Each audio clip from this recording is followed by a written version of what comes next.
to the gas station, it pains you in your heart to see where you are today and the kind of money you have to spend to survive in this country. We recall how Kamala Prasad Bisesa treated citizens in this country in the 5 years that she governed this country. You must recall in your mind the way the citizens, every single citizen in this country was treated with equity. We have a government now, don't care if you cry, if you roll over and die, they don't listen to you. You know, when I look at this government, I am of the firm opinion that they are heartless bunch of people that sit in the parliament and don't care about our people. You ask yourself, what has the PNM done in 7 years that could tell you that they really care about you? You know, not too long ago on the 26th of September was budget day. They came to the parliament and they told you that there was a deficit of billions of dollars and they had to increase the gas price and take away the subsidy on gas, $2 billion. And less than a month later, they come and they tell you, Mr. Charles, that they got $11 billion. They realized 1 month after that they had more money, $11 billion more than they told the parliament on budget day. But you know what? They couldn't come to parliament and tell you that on budget day and justify removing $2 billion from your gas subsidy. Out of that $11 billion they talk about allocation for housing. They're talking about allocation for all kind of things. They're not talking about fixing your road. They're not talking about bringing relief to food prices for you. They're not talking about creating employment. They're not talking about fixing the crime issues. You know, we had an issue last week concerning Mr. Jack Warner.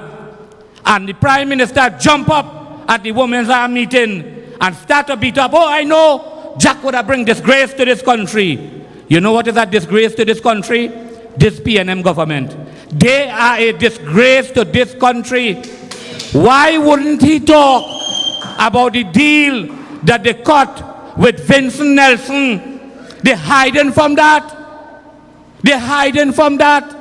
Why don't they talk about the corruption in Tobago that has been unearthed by Farley to $100 million in road paving?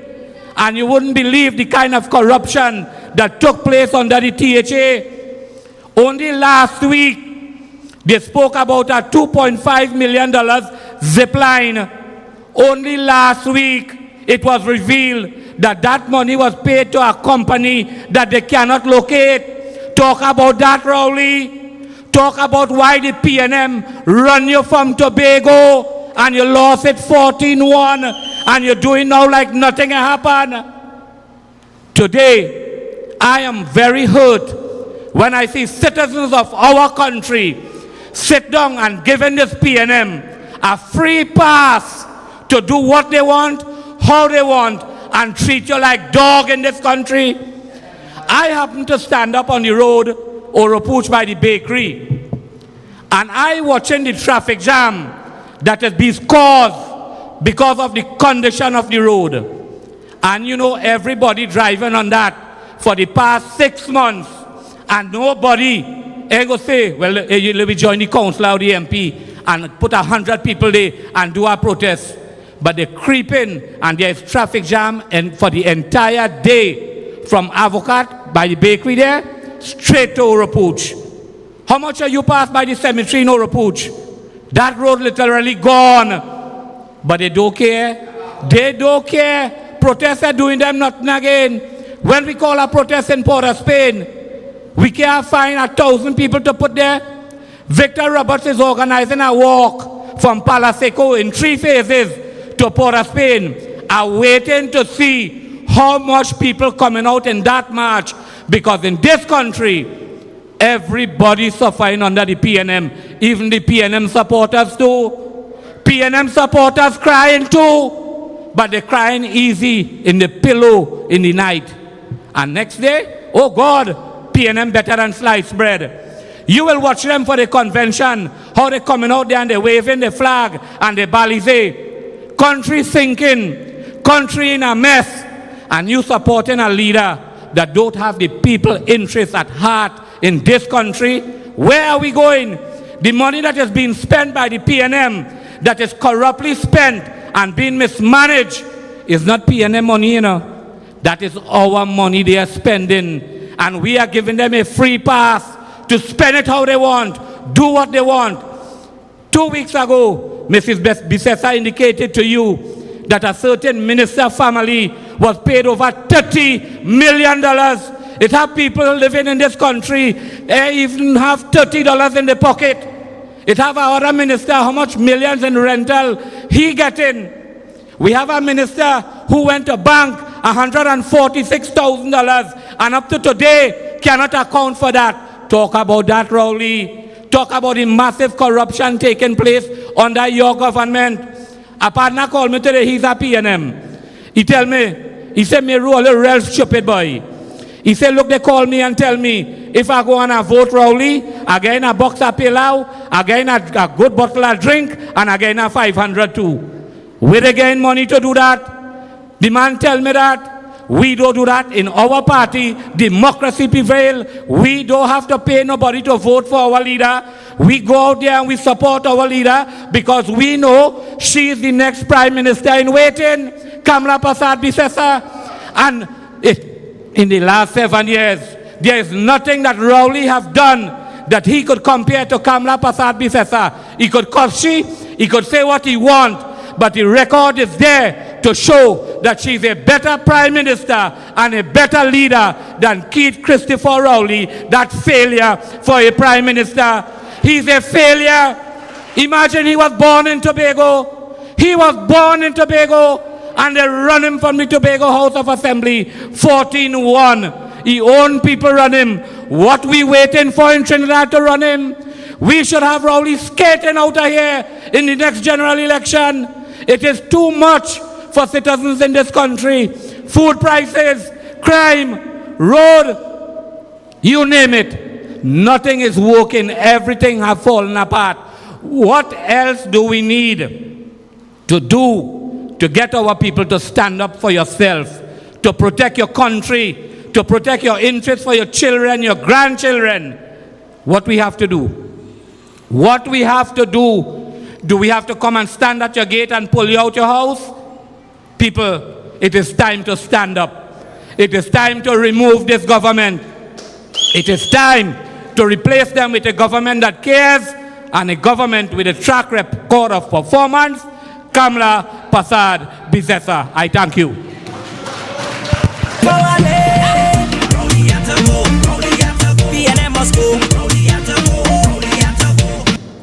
Thank you, Councillor Meru. That is facts, not fiction. I told you, Councillor Meru is a warrior. He will speak and fight for us, the citizens of Trinidad and Tobago. Our next speaker is Javid Mohammed. He is a community activist. He was the first chairman of Dow Village Generation Next Youth Group. Councillor Javid Mohammed was the former director of Swimcall. Presently, he is the chairman of the Public Health Committee meeting, as well as the Sports and Facilities Committee meeting at the Superior Regional Corporation. A lover of sports. Not sure if sports love him. However, he gives of his time and his love for sports and our grounds, all our facilities. He puts that extra effort to ensure that our facilities are well maintained so that it can encourage youth development in our area. I introduce to you Councillor Javid Mohammed.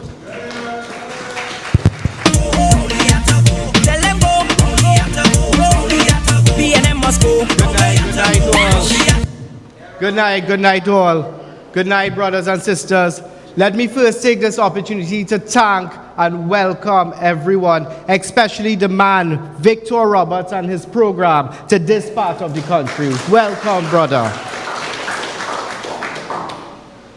let me start by asking some important questions. Are you happy today with the crime rate that we are faced with in this country? Are you happy with the cost of food? Are you happy with the gas prices? Are you happy with our healthcare sector, our education sector, and our economy? Are you happy with the infrastructure? When I say infrastructure, I mean roads, bridges, and drainage. Mr. Meru just mentioned about Orpuj by the cemetery, but OTT coming up the hill by Doggy's Hotel, the road is almost on the verge of collapse into the sea. Where is Mr. Rohan Sinanan? All right? As I was saying, are you happy with our social services? Mind you, these services, we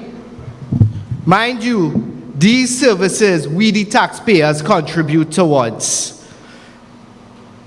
Are you happy with what is going on right now in our country? If not, then I ask that you all stand with our brother Victor Roberts and let us get rid of this evil that is plaguing our community and our country, which is the Keith Rowley-led PNM government.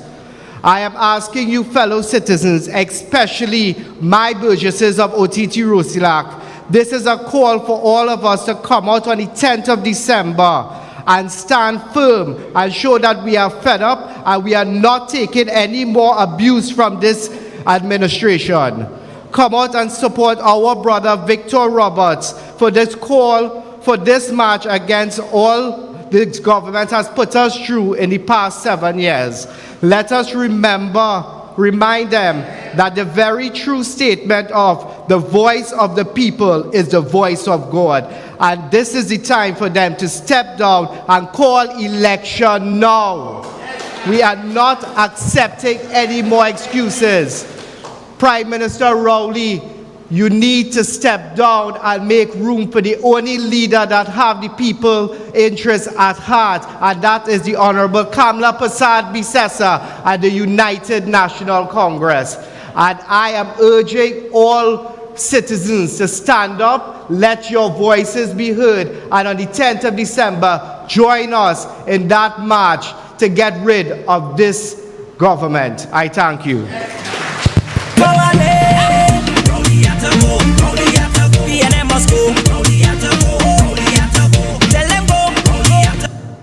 Thanks very much, Councillor Mohammed. Just to add, I am not happy with the present government.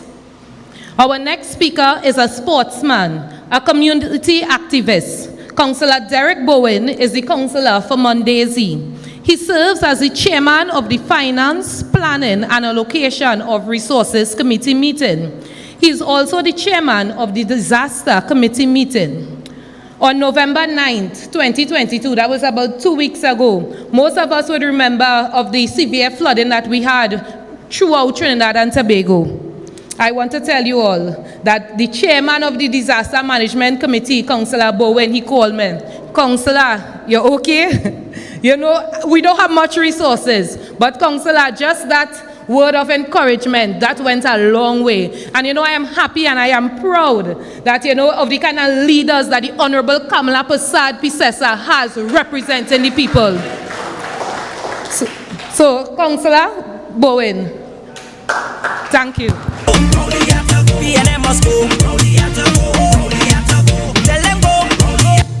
Thank you very much, Madam Chairwoman.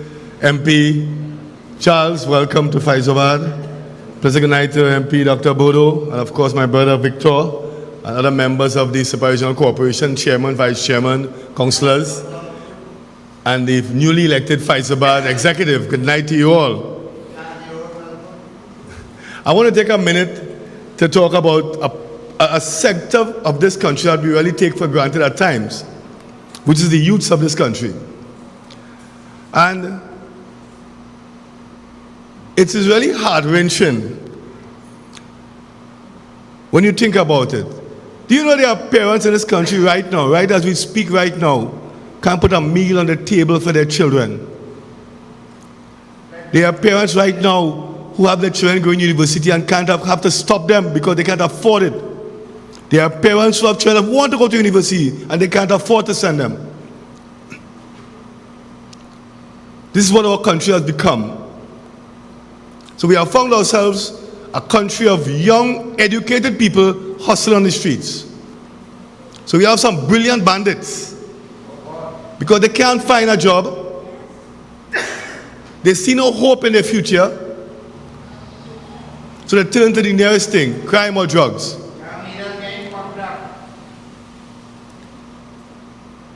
In 2015, most of us, if not all of us, were totally shocked when the PNM won the general election. The gentleman there told all you know, they have no plan. Come right there. They sing that for the months till they have no plan, they have no plan. But yet still we put them in government. And they have dissipated the entire Southwest Peninsula. When last time I drive from Fyzabad to Erie in Palo Seco, Santa Flora?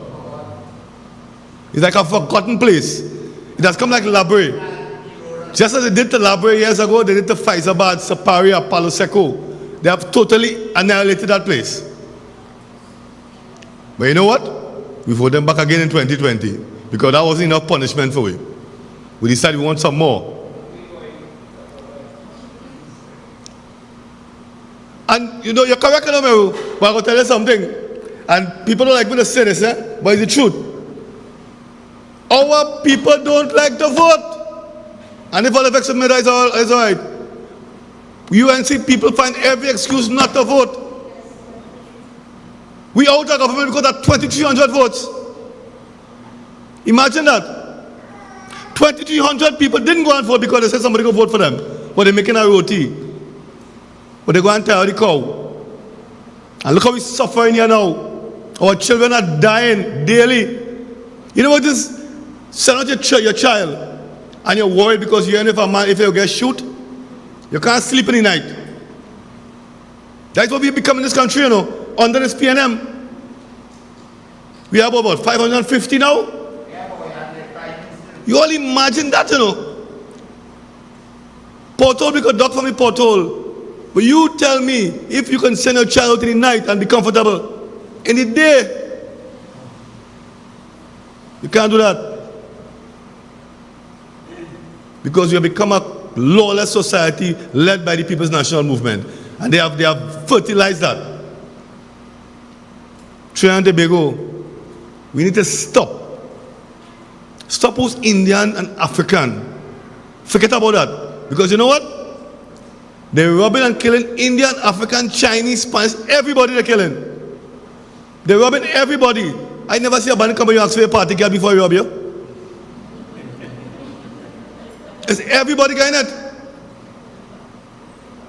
If you have the robbing, if you don't have the killing you. That's what we are becoming, this beautiful country of ours. And you know what? We had 2010 and 2015 and we saw development, we saw growth, we saw happiness. And that wasn't enough for me. We decided, well, let me take some pressure under a government that doesn't care one thing about all you. None of us they care about. They only care about the friends and the financiers. And we sit down here, taking this train. It's been interesting, sometimes on Facebook you see people talking about what the opposition doing, what the opposition doing. What the opposition do again? Press conference Sunday, Monday night forum, fact not fiction. What do you want? Why are you not coming out and joining the opposition? But the opposition call to go and show a central force. Why are you doing that? I had some villagers down there, they wrote terrible that Monday, they wrote MP. Well, let me do a little protest.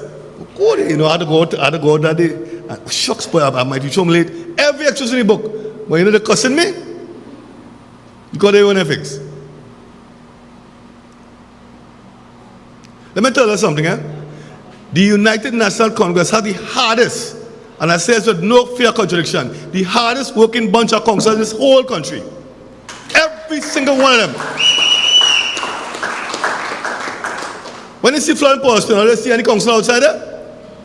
Will you ever see a councillor in Portsmouth? But the minute rain fall, you see the UNC people outside with their raincoat and their umbrella and their tall boots. We're ready to help. That is representation. That is what true representation is about. And you all need to understand, if we do not, listen, we can't wait till 2025, you know.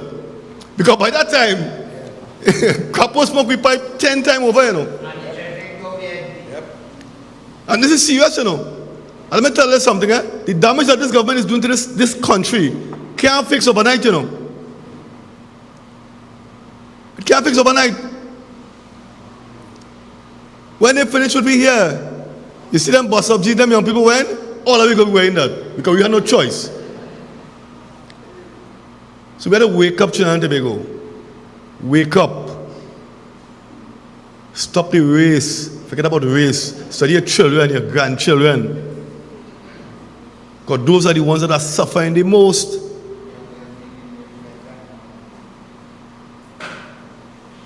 Stop studying how you are like them Indian people and you are like them Negro people. That is foolishness. That is total foolishness. Because let me tell you something, man. 9 out of 10 of them after election, they're going by the same Indian or Creole man they got somebody, you know. Over a hamper, you know. All of them, they vex with the election there and right after they come in. You have anything to eat? So what's the purpose of being racist then? Be racist right through. Don't come by me, don't come by the Indian people then. Let me see how that can work. We don't need that. We're too small a country for that foolishness. I want to tell her this here tonight. Be your brother's keeper. Your children's future is on the line. Your grandchildren's future is on the line. This is not no jokey thing. Wake up. I want to see on the 10th of December. I want to see how much are coming out. Come with your bicycle, your scooter too, Victor? Scooter, anything you have. Come and walk for 2 miles, walk for 3 miles, whatever you could do. Come and show that you are discontented with this government. Because if you don't do that, you're in problems, you know. The PNM say Kamala Prasad want to kill a journalist, everybody in uproar. You know, we're only costing them journalists broad daylight and nobody is saying a word. He talking to them like dog. Not a person vexed with that. Everybody cool with that. Kamala is a drunkard. You see, we only with a bottle of Johnny Walker, nobody can say a word. Nobody never see Kamala glass in shadow. He's tag and nobody have a problem with that. Why? Why we must be like that? The money that them fellas getting, we pay them. The money that they run this country, we money. You know, it's an interesting thing, MP Charles. You know, me and no economist. But let me be realistic. How much of us here really concerned about the deficit? Anybody? Hardly anybody here really care about the deficit. The deficit is something that the economists is concerned about. Because them care about numbers. But we care about a good standard of living. So if we run a little bit in the deficit and we make life easy for us, who have a problem with that? Yeah. So you're studying to balance the budget, now boy, let me strain there because we want to balance the budget. And people suffering. Which one do we care about any bloody deficit? We run deficit for years. So why we can't do that a couple of years again? Take off subsidy to do what? So, in closing, ladies and gentlemen, I appeal to you all. And talk to your friend, talk to your cousin, talk to your neighbor, talk to somebody you know in town. Come out and vote. Come out and vote Trinidad and Tobago. Vote this government out, or else you will die in the wilderness. I thank you very much. Good night.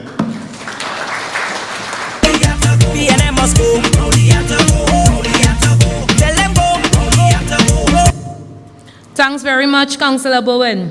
Brothers and sisters, nothing will change until there's a change in government. Ladies and gentlemen, our next speaker is an alderman of the Superior Regional Corporation.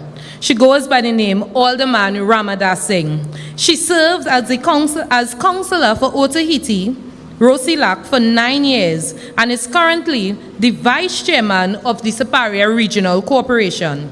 Alderman Ramada Singh is a beautiful and kind person. She empowers me as a female to do my best and make my party proud. Let's welcome Alderman Ramada Singh.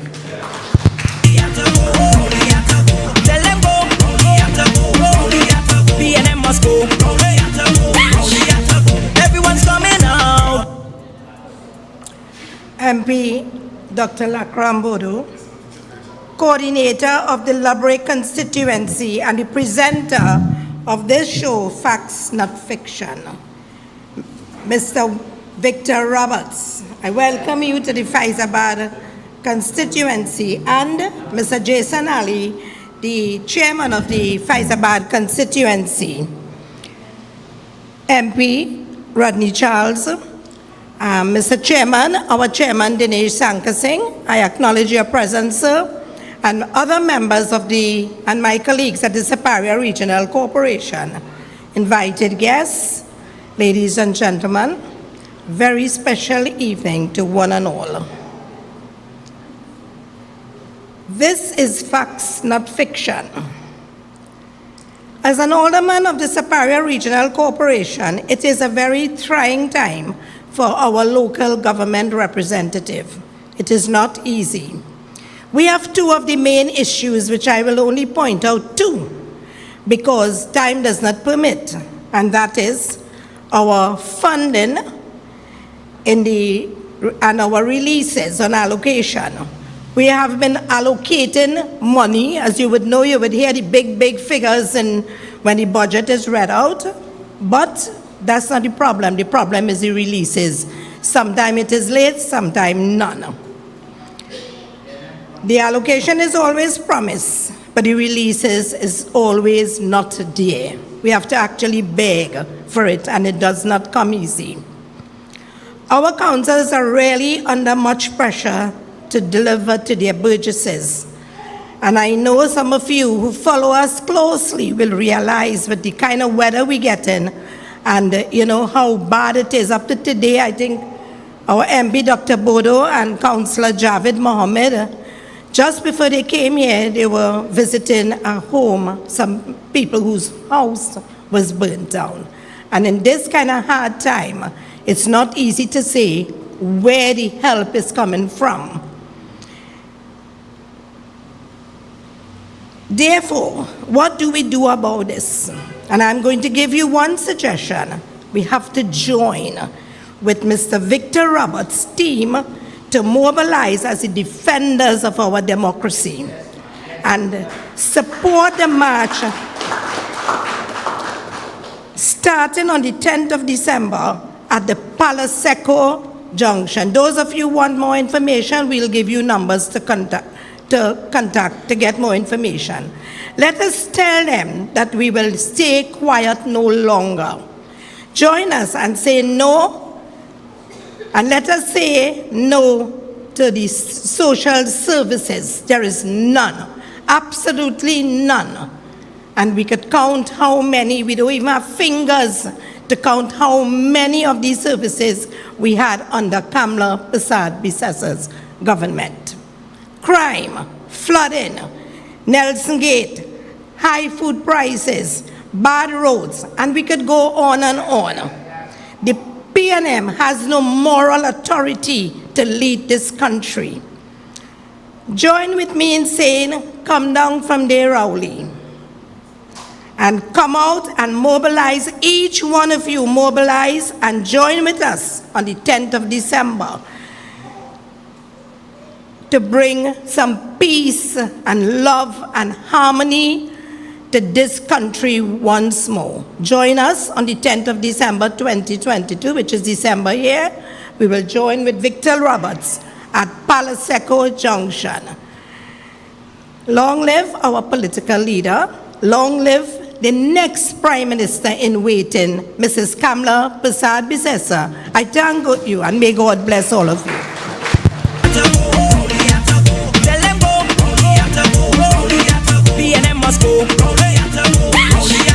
Everyone's coming out.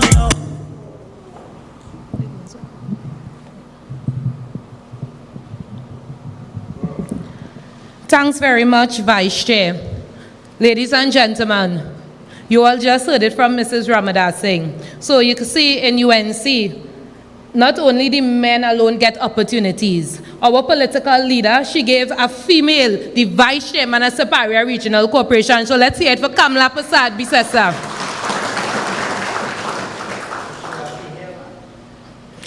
We are in Fyzabad.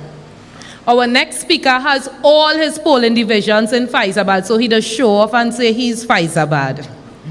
He is the councillor for Superior West Fyzabad, a teacher for 14 years. He believes in an educated population. Hence, he continues to educate our nation's children with pride. Jason Ali is the chairperson of the Transport Committee meeting and the newly elected chairman of the Fyzabad Executive. Let's hear it for Jason Ali.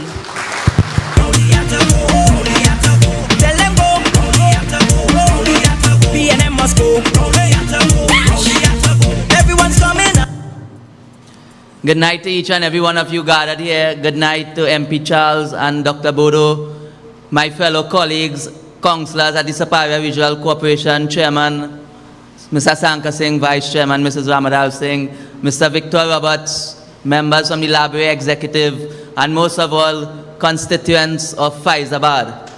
So as our chairperson just said, I like to teach and I like to educate. So we will do a little discourse now.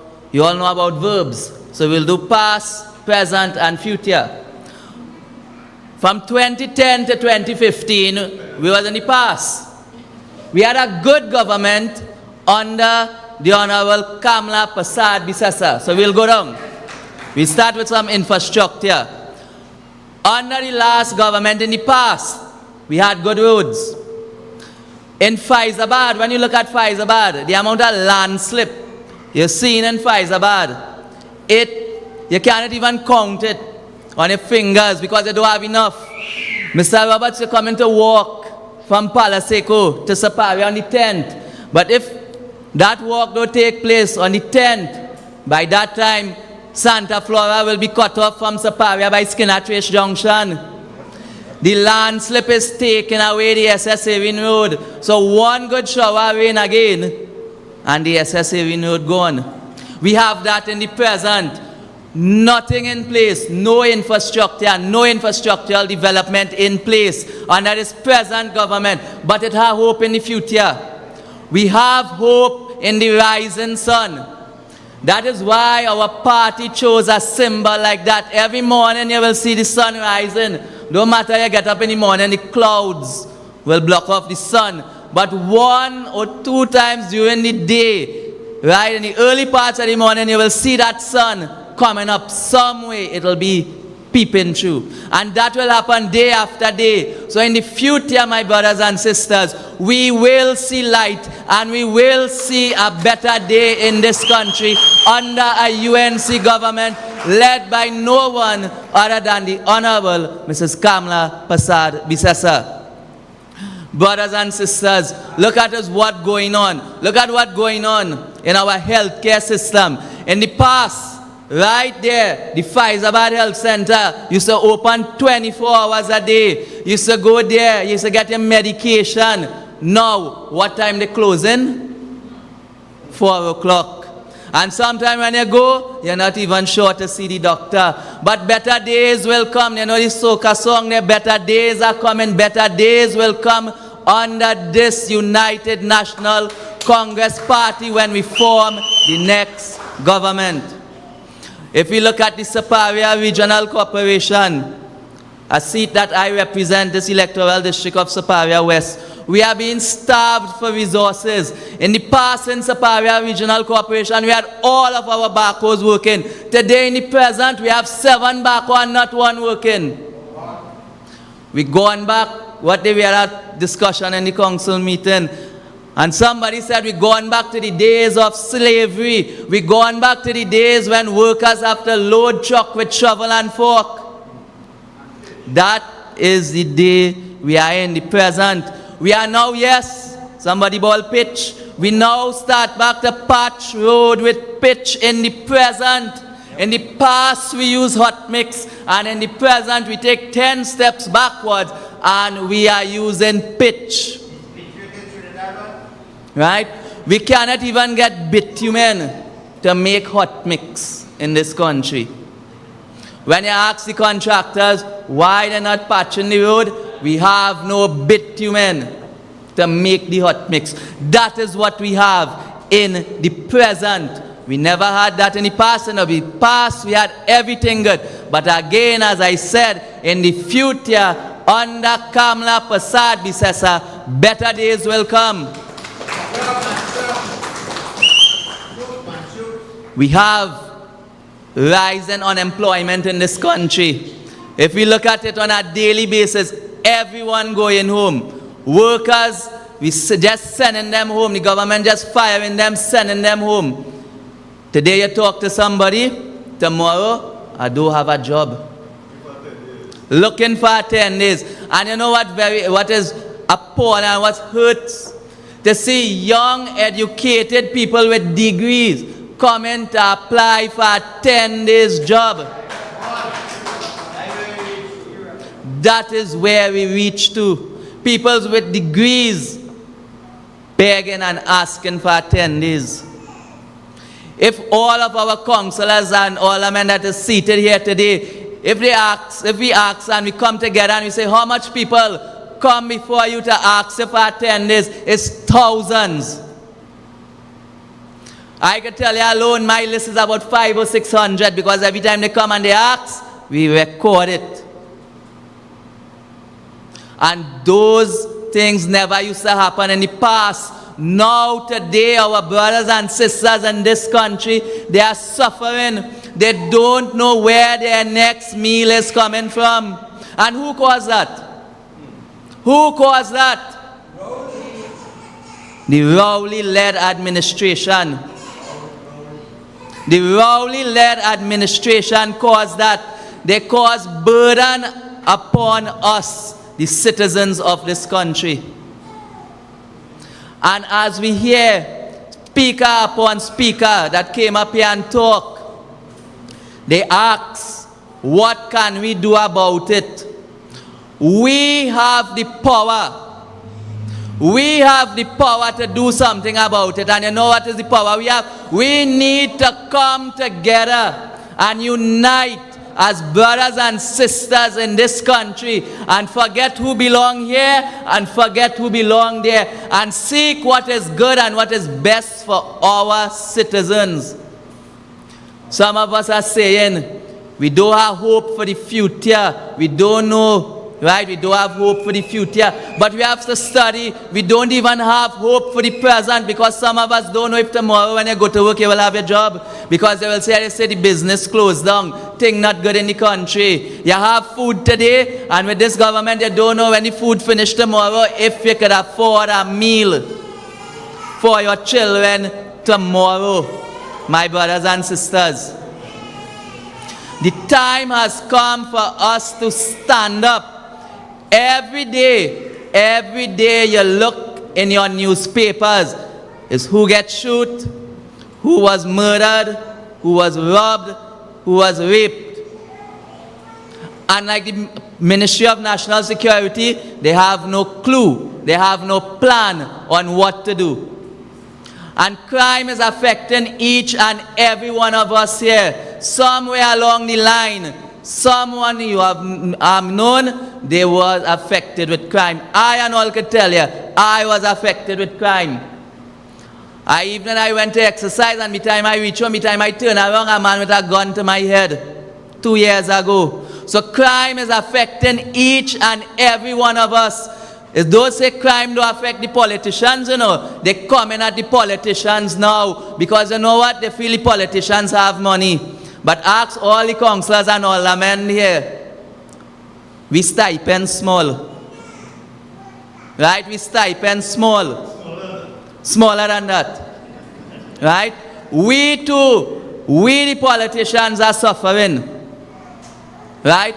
But what we can do about it, we have a starting point. Saturday 10th December at Palaseco Junction. The start of a change in this country. And we must come out together, right? And according to how the song go, bind us together with cords that cannot be broken. We must stand firm. We must stand together, hold our hands together, heads held firm, looking towards Port of Spain, and march in our thousands to show this PNM government that we can bring them down. But we can only bring them down is if you see how you all weathered this rain tonight. The place cold outside. Rain is falling. You don't know if you had to pass back in flood. And you came out here in your numbers tonight. You have to do that from the 10th to the 13th of January. And whenever this march continues, we have to take that fire, that yellow fire, to Port of Spain. Support the cause. Your little children cannot bring down this government. You little children under 18 cannot bring down this government. We cannot change them as a child. But you all who have the power with this finger to vote, you all are the ones who to change them. You all are the ones who will bring back Trinidad and Tobago to the land of milk and honey that we had from 2010 to 2015.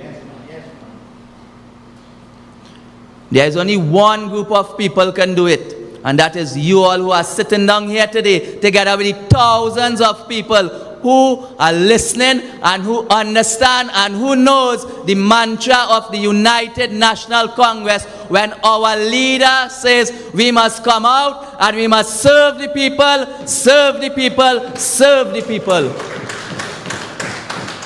Our UNC councillors, we are the hardest working set of councillors in the country. I remember 2 weeks ago, we had flood, and every single councillor out there at Superior Regional Corporation and our sister corporations came out in their numbers. They came out, they went, they get wet, and they see about the people.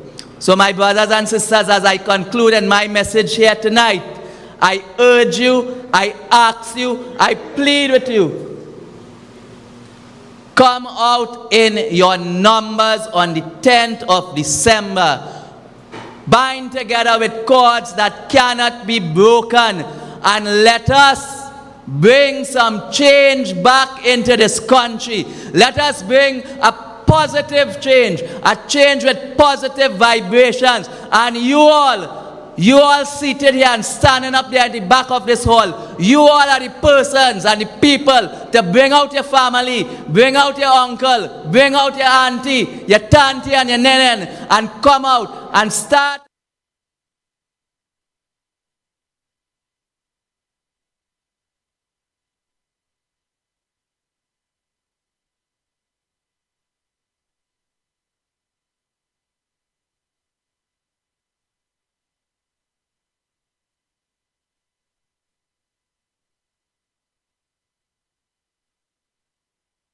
People's National Movement. We don't want that in the future. And as I said when I came here tonight, we're dealing with past, present, and future. So in the past, we had a solid government under Mrs. Kamla Persad-Bissessar. Presently, we have nothing in this country under Keith Christopher Rowley. But in the future, better days will come under our political leader, the Honorable Mrs. Kamla Persad-Bissessar. I thank you.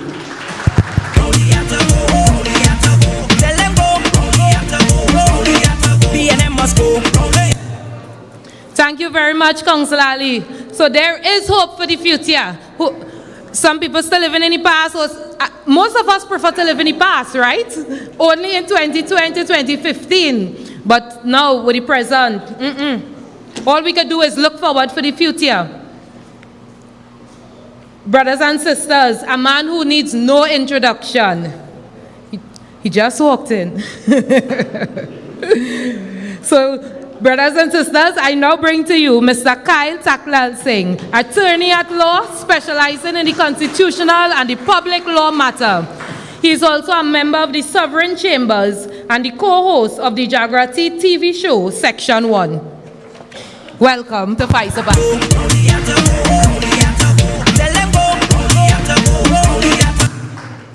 Good night, ladies and gentlemen. Thank you very much for coming out. I have to say that it was a lovely drive, save and except for the poorly maintained roads and the bad infrastructure that you all have to be subjected to, unfortunately. But nevertheless, I am very happy to be here. I am very happy to be here to support my brother, Victor Roberts, and the United National Congress in their struggle to take back our democracy in Trinidad and Tobago. I come to talk to you amongst some of the darkest times that our country is currently facing. We are catapulting towards the worst murder rate in the country's history. We are living in some of the worst infrastructure that any group of citizens have ever had to live under. But even worse than that, we are living in a time when our very democracy, our very sovereignty is under attack daily. And why do I say that? I say that because independent institutions in this country are crumbling. Now you might ask, well, why is that important? Why do we need independent institutions? What is this democracy that, Victor and I and so much of us are going to march for? Why is that important? It is important because any time, and history has shown this throughout the world, anytime you have a concentration of power in the hands of one or two or a few individuals, society crumbles. You have mass murder, you have destruction, you have imprisonment. Those are the kind of things that we will soon see in this country unless we stand up. We faced the specter recently in this country where politicians got together with some foreigner, entered into some agreement to jail political opponents in this country. Imagine what kind of country would you be living in if for putting on this beautiful yellow jersey, 2 police officers could walk in that door and lock you up. That is what a dictatorship looks like. And if you think that is far, or that could never happen, just look at that Nelson Gate affair, and let me tell you, we are on the doorstep of that type of dictatorship in this country. We are on the doorstep of that type of dictatorship, and we must resist it. We must resist it with every single sinew of our body. We must never allow dictators to take this country from us. We have brothers like Victor Roberts marching every day, agitating every day. He's on a program sometimes 2 or 3 times a week. And I decided that I would leave my chambers, I would leave my practice. Anytime he has to talk, you will see me next to him. Because that is what citizens in this country must start doing. That is what young professionals in this country must start doing. That is what everybody in this country must start doing. If we don't do it, ladies and gentlemen, we don't want to see the consequences of that. We don't want to see the consequences of that. When you have a prime minister who would invade, I don't say walk in, invade president's house. Invade president's house. Yes, well, I could say that too, but I can't say it here. Invade president's house. Interrupt a constitutional process. And let me explain that. Our constitution sets out a procedure for selecting a commissioner of police. A commissioner of police is a very, very important office. Yes, we don't have the best one in the country right now, but regardless of whoever is there, that is a powerful position. He is in control of men and women who carry firearms, who have powers of arrest, who have powers of seizure, who could go and get warrants, and in some instances without warrants, tap your phone, take your email, go into your Facebook account, and you would never know. Yes, they have that kind of power. Yes. The commissioner of police is in charge of that. And you want him to be the umbrella carrier for Fitzgerald Hines, right? You want him to be the walking stick for the Prime Minister. Anywhere you see Prime Minister, he walking behind him like a walking stick. Police and them is a PNM party group. That is what you want to say, right? And we must stop that. And that is why you have a constitution that sets out a procedure for selecting a commissioner of police. And that is one of the reasons we are marching. Because this government, under this dictator, decided he would invade President's house, remove a list, had it sent back so that your parliament, people like Dinesh and Dr. Bodo, and all of the brave UNC parliamentarians could not expose the choices for Commissioner of Police and could not debate it in Parliament. That is not good enough. And that is yet another example of dictatorship in this country. I want to tell everybody here, and I don't want to stay long, it's been a long drive, but I don't want to stay long, and I know there are other speakers. I want to tell everybody that each and every one of you have a civic, a public, and a constitutional duty to come out and defend your democracy. Democracy is not something that would stay with us forever. It has been thrown apart all over the world. You know, Venezuela had one of the most thriving democracies in the world in the 1980s. Go read, Google. Don't take my word for it. One of the most thriving democracies in the world was in Venezuela. And what happened? A dictator was elected into power. He slowly started taking over all institutions. The judiciary in Venezuela became another arm of that party, the Chavistas. And you see what happens today in Venezuela? You can't get food. You can't get basic toiletries.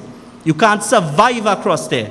And all of that is a result of when you allow dictators to take control of your government. And that is what we cannot allow to happen in Trinidad and Tobago. So what are we going to do? On Friday, Victor will tell you more. I think on Friday there's going to be a demonstration. But then on December, we must start by walking and marching and demonstrating, because one of the most powerful constitutional rights you have is freedom of expression, freedom of movement, and that is what our march is about. If you thought anything if you think it cannot bring about change, I dare you to come out there. Because if we come out in numbers and we march on Port of Spain and we ensure that the government has to take notice of us, we will bring down this government. We will bring them down. We will bring them down. And down they must go for democracy to rise in this country, ladies and gentlemen. That is what must happen. So I don't want to stay long. As I said, I have my brother Dinesh Rambali to speak, and Victor, and I don't know if the MP has spoken tonight, so I will give way to them.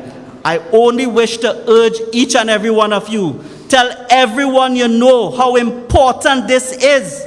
As I said, I will give up my practice of law to do this, right? I will give up my practice of law to do this, to stand behind Victor Roberts, to stand behind the United National Congress, and ensure that we send a message to this government that we will not go quietly into the night, that we will not allow our democracy to fall, and we will stand up for the right things in this country. Thank you, ladies and gentlemen.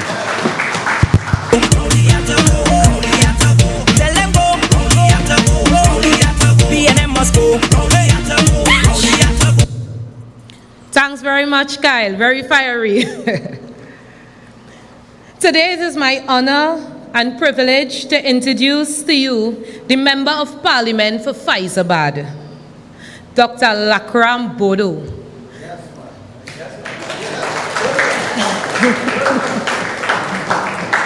So Dr. Bodo, as I will call him Doc, Dr. Bodo is a medical doctor for 38 years, born and raised right here in Fyzabad.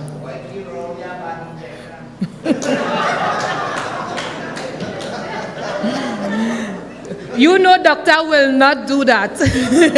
He won't even think it.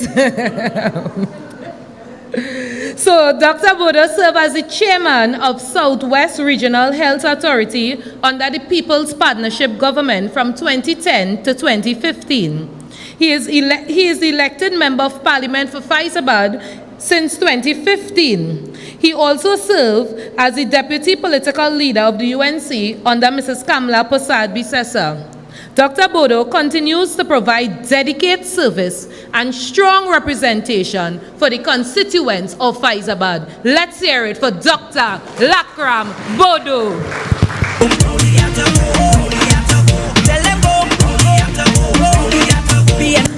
Thank you very much, our sister, Councillor Ramona Victor. Let's give it up for her. And I want to say a very special welcome to my parliamentary colleagues, MP for Naparima, Rodney Charles, and the Member of Parliament for Chaguanas West, Dinesh Ramboli. And ladies and gentlemen, welcome. Tonight you have seen the kind of firepower, the kind of strength, the kind of determination that this party has. Our brother, attorney at law, Kyle Taklal Singh, just traveled for more than an hour, Dinesh, I suspect, perhaps a little bit longer, and came here and made a strong and powerful commitment. The fact that he is willing to give up his law practice to serve a cause is worthy and demonstrative of the kind of strength we have in the United National Congress. So our brother Victor Roberts, who needs no introduction in these parts, but again I want to say a very special welcome, Victor, and to thank you for bringing your program to the constituency of Fyzabad. Facts Not Fiction, of course, is a program that reaches out to the very heart of those of us here. I want to recognize in our midst as well the chairman of the Sipari Regional Corporation, Alderman Dinesh Sankar Singh, and of course to recognize and to thank all of the other councillors from the Sipari Regional Corporation. Councillor Miru, who started off us with some fire, and of course we had Councillor Boren, Councillor Javed Mohammed, who is there with us, and of course Councillor Jason and the vice chairman of the corporation, Councillor Ramadas Singh. So, ladies and gentlemen, this is a program that has caught my imagination, Victor, when you said facts, not fiction. I got that correct. So, brothers and sisters, ladies and gentlemen, again, I want to thank you for coming out here tonight and bracing the weather. The fact that you have come out here, despite all of this weather, means that you are interested, you want to listen. Our country is in trouble, and you want to know what you can do, what we can do. Others have spoken as to what is important, but I just want to look, if we just look at the facts in Fyzabad versus the fiction. So what are the facts in Fyzabad? The facts in Fyzabad is that even to get to Fyzabad is a problem, because you have the mosquito crack. That is a fact. It is also a fact that that highway, 7 years later on, is yet to be completed. And you know what's worrying about that? There's a highway that will also bring benefit to the constituents of Labrie and Point 14, PNM constituencies. So ladies and gentlemen, every time I think about that, I wonder, those members of parliament who have power and support in their own government, they don't worry about their own people who are catching the tail to get to Point 14 and Labrie? But that's a fact, right? But let me tell you what the fiction is. The fiction is if you believe that that highway is going to be completed anytime soon, that is fiction. That is fiction. You know, Victor, the next fact is that, Councillor Meru, we had a collapse of the Wasa pipeline, about 3 weeks ago? That is a fact. It created a lot of havoc. In fact, that happened just before Diwali Day, and this created a lot of problems in this constituency. It's a fact that the collapse pipeline is still in the water. It is a fact that fishermen cannot exit through the river to go and ply their trade. That's a fact. What is fiction is to believe that under this present government, that WASA will fix that anytime soon or do anything soon to relieve the hardship that the citizens are suffering from, my brothers and sisters. It is a fact, and my colleagues who came in here tonight will attest to that, but the people of Fyzabad suffer that all of the time. It is a fact that when you try to get to Fyzabad through the road from Oropuch to Fyzabad, it is a nightmare. It is a nightmare. You have to negotiate all of these potholes. That's a fact. It's a fact that Councillor Meru sat in a chair in a pothole to try and get it fixed. It's a fact that people who commute on a daily basis suffer. What is fiction? Fiction is believing that WASA or the Minister of Works will endeavor to fix that road to make your lives easier. It is fiction to believe that this government will do anything to make our lives easier in this constituency of Fyzabad. Let's deal with some other facts in Fyzabad. It is a fact that the Siparia East Secondary School is yet to be finished and has been so since 2015. That school has been abandoned for the last 7 years. Quite fairly, a fair amount completed, but yet it is abandoned. It is fiction to believe that the Minister of Education will anytime soon do anything to complete that school. That is a fiction, Victor. It is a fact that the Davie Avenue ECCE school is 95 to 99% completed. This has been answered in the Parliament of Trinidad and Tobago in response to questions. That's a fact. What is fiction? The fiction is to believe that this government, Dinesh, will do anything, anytime soon, to open that school so our young ones will be able to enjoy that facility. Ladies and gentlemen, it is a fact that crime is on the rise in this constituency. It is a fact that unemployment is on the rise in this constituency. It is a fact that Petrotrin closed down in 2018. And of course, that has caused tremendous suffering in this constituency, whose constituents and residents who have depended on their livelihood from the Petrotrin and the oil industry. What is fiction is to believe that the Minister of National Security or the Minister of Labor or anybody else in this government will do anything anytime soon to address the problem of unemployment and rising crime in this constituency. So, my brothers and sisters, we are on a slippery slope. Our brother here, Attorney Lord Taklal Singh, made it very obvious that we are facing a very difficult situation, not only with regards to infrastructure and resources and so on, but also the very attack on our democracy. I just want to talk a little bit about the health sector before I give way to my colleagues, invited my parliamentary colleagues. So what is fact and fiction in the health sector?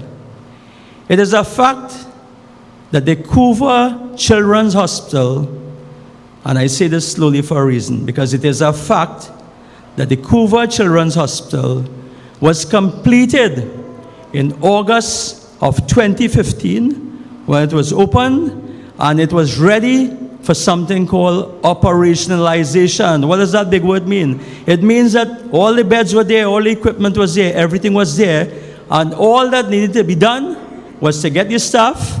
2,300 additional staff would have been engaged and employed to get the staff to get the things started to work. And that would have taken a few months. It is a fact that that hospital remained, and I make no apology because this is one of the greatest atrocities that has been perpetrated on the people of this country. And the people of Trinidad and Tobago need to understand that for 5 years, until the pandemic hit in 2020, and it is a fact that it only took 2 weeks to open the hospital, so it could not have been a construction site, as the Minister of Health loved to claim during the parliamentary term 2015 to 2020, when he happily accepted that facility to treat COVID patients. But it is a fact that the hospital was ready, and it is a fact that while you had a hospital, fully equipped hospital there, you had patients who had to leave the Couva District Health Facility, Dinesh, and to be transported and to travel and to see a brand new facility.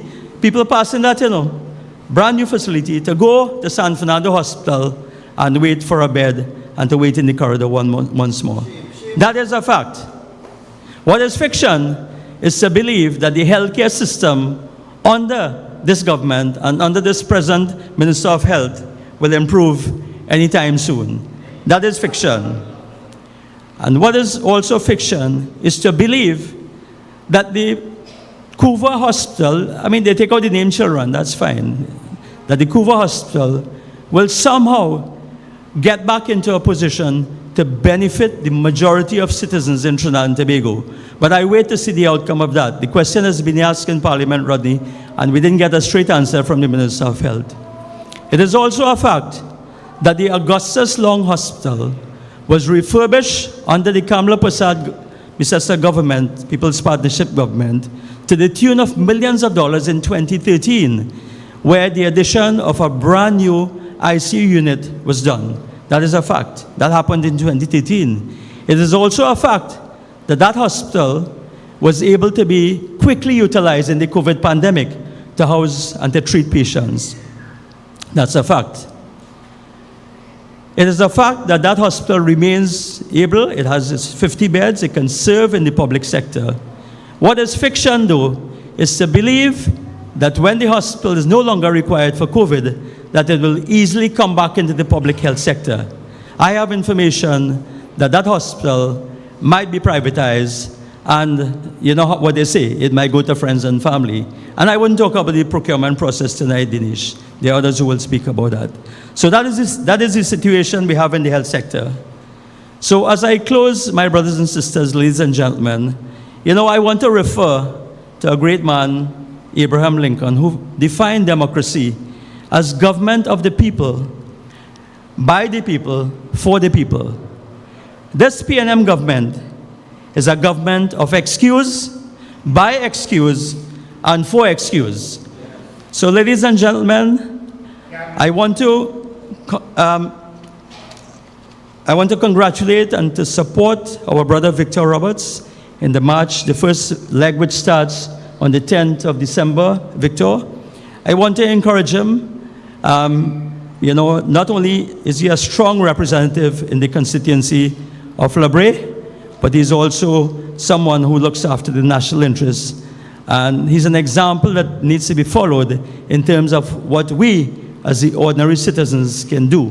But we can't do it alone. The other speakers mentioned that you have to come out. You have to come out there and support us. And that is what this is all about going forward.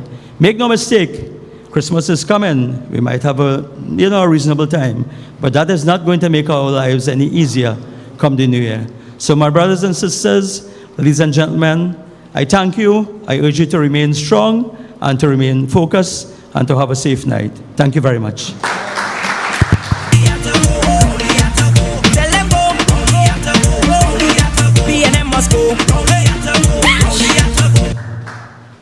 So the chairman has asked me to remain at the podium, and I believe it is to introduce the next speaker. My brothers and sisters, it is my pleasure and my honor to introduce the next speaker, who is my parliamentary colleague. Mr. Rodney Charles is the current Member of Parliament for Naparima. He was the Senior Policy Advisor at the College of Science, Technology and Applied Arts of Trinidad and Tobago since 2009. He was chair of that institution's English and Communications Department for a number of years. Mr. Charles also worked as marketing and public relations consultant to the St. Lucia Labour Party and several other assignments in that country. He was a communications consultant to United States-based political consultant James Carville from 2000 to 2001, and he also served as the manager of retail marketing for National Petroleum for several years. He holds a master's degree in journalism as well as a bachelor's degree in journalism and geography, all from Carleton University in Ottawa, Canada. And his most recent assignment under the People's Partnership government was Trinidad and Tobago's ambassador to the United Nations and as public relations officer of the United Congress. But my brothers and sisters, what you will remember MP Rodney Charles for is his strength and courage every time we sit in that parliament to stand up and to question the Prime Minister from the Prime Minister come down.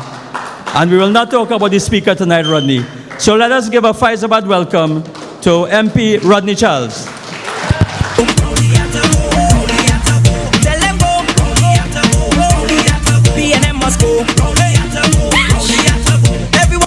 Thank you very much, Madam Chairman, and my colleague, MP Lakram Bodo, my colleagues, MPs, the councillors, and I understand we have the most vibrant councillors in Trinidad and Tobago. I understand that you have one of the best MPs, quiet, but loved by everybody. In fact, I get jealous sometimes.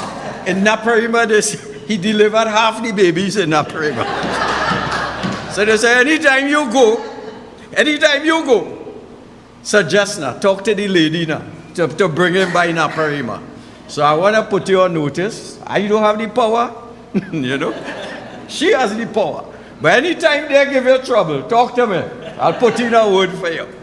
My colleague, MP Rambali, one of the young, bright, dynamic fellas, right? I'm 73 years old. And you know, sometimes I feel like a father to them. You know, and at times, stay. The road is hard. You will get difficulties. But it is a marathon. Stay and fight. My colleague, well, no colleague, I'm not an attorney, Taklal Singh, a fighter, a Fyzabad. I told you, born in Fyzabad. Fyzabad have produced fighters. So, but he is one of the young people who has a future in this country, if they can stay the course. If they can stay the course. My colleague, Victor, where this man is getting energy from? He has engaged in a battle against the gang that wants to destroy our democracy. And I want to know if the brother understands the battle that he is fighting. Because when I came in, I say, I come in Fyzabad. So let me read something about Fyzabad. You know what, bro? I just want to read this for you. So the brother could know what he's going into and why we have to support him. I read in here.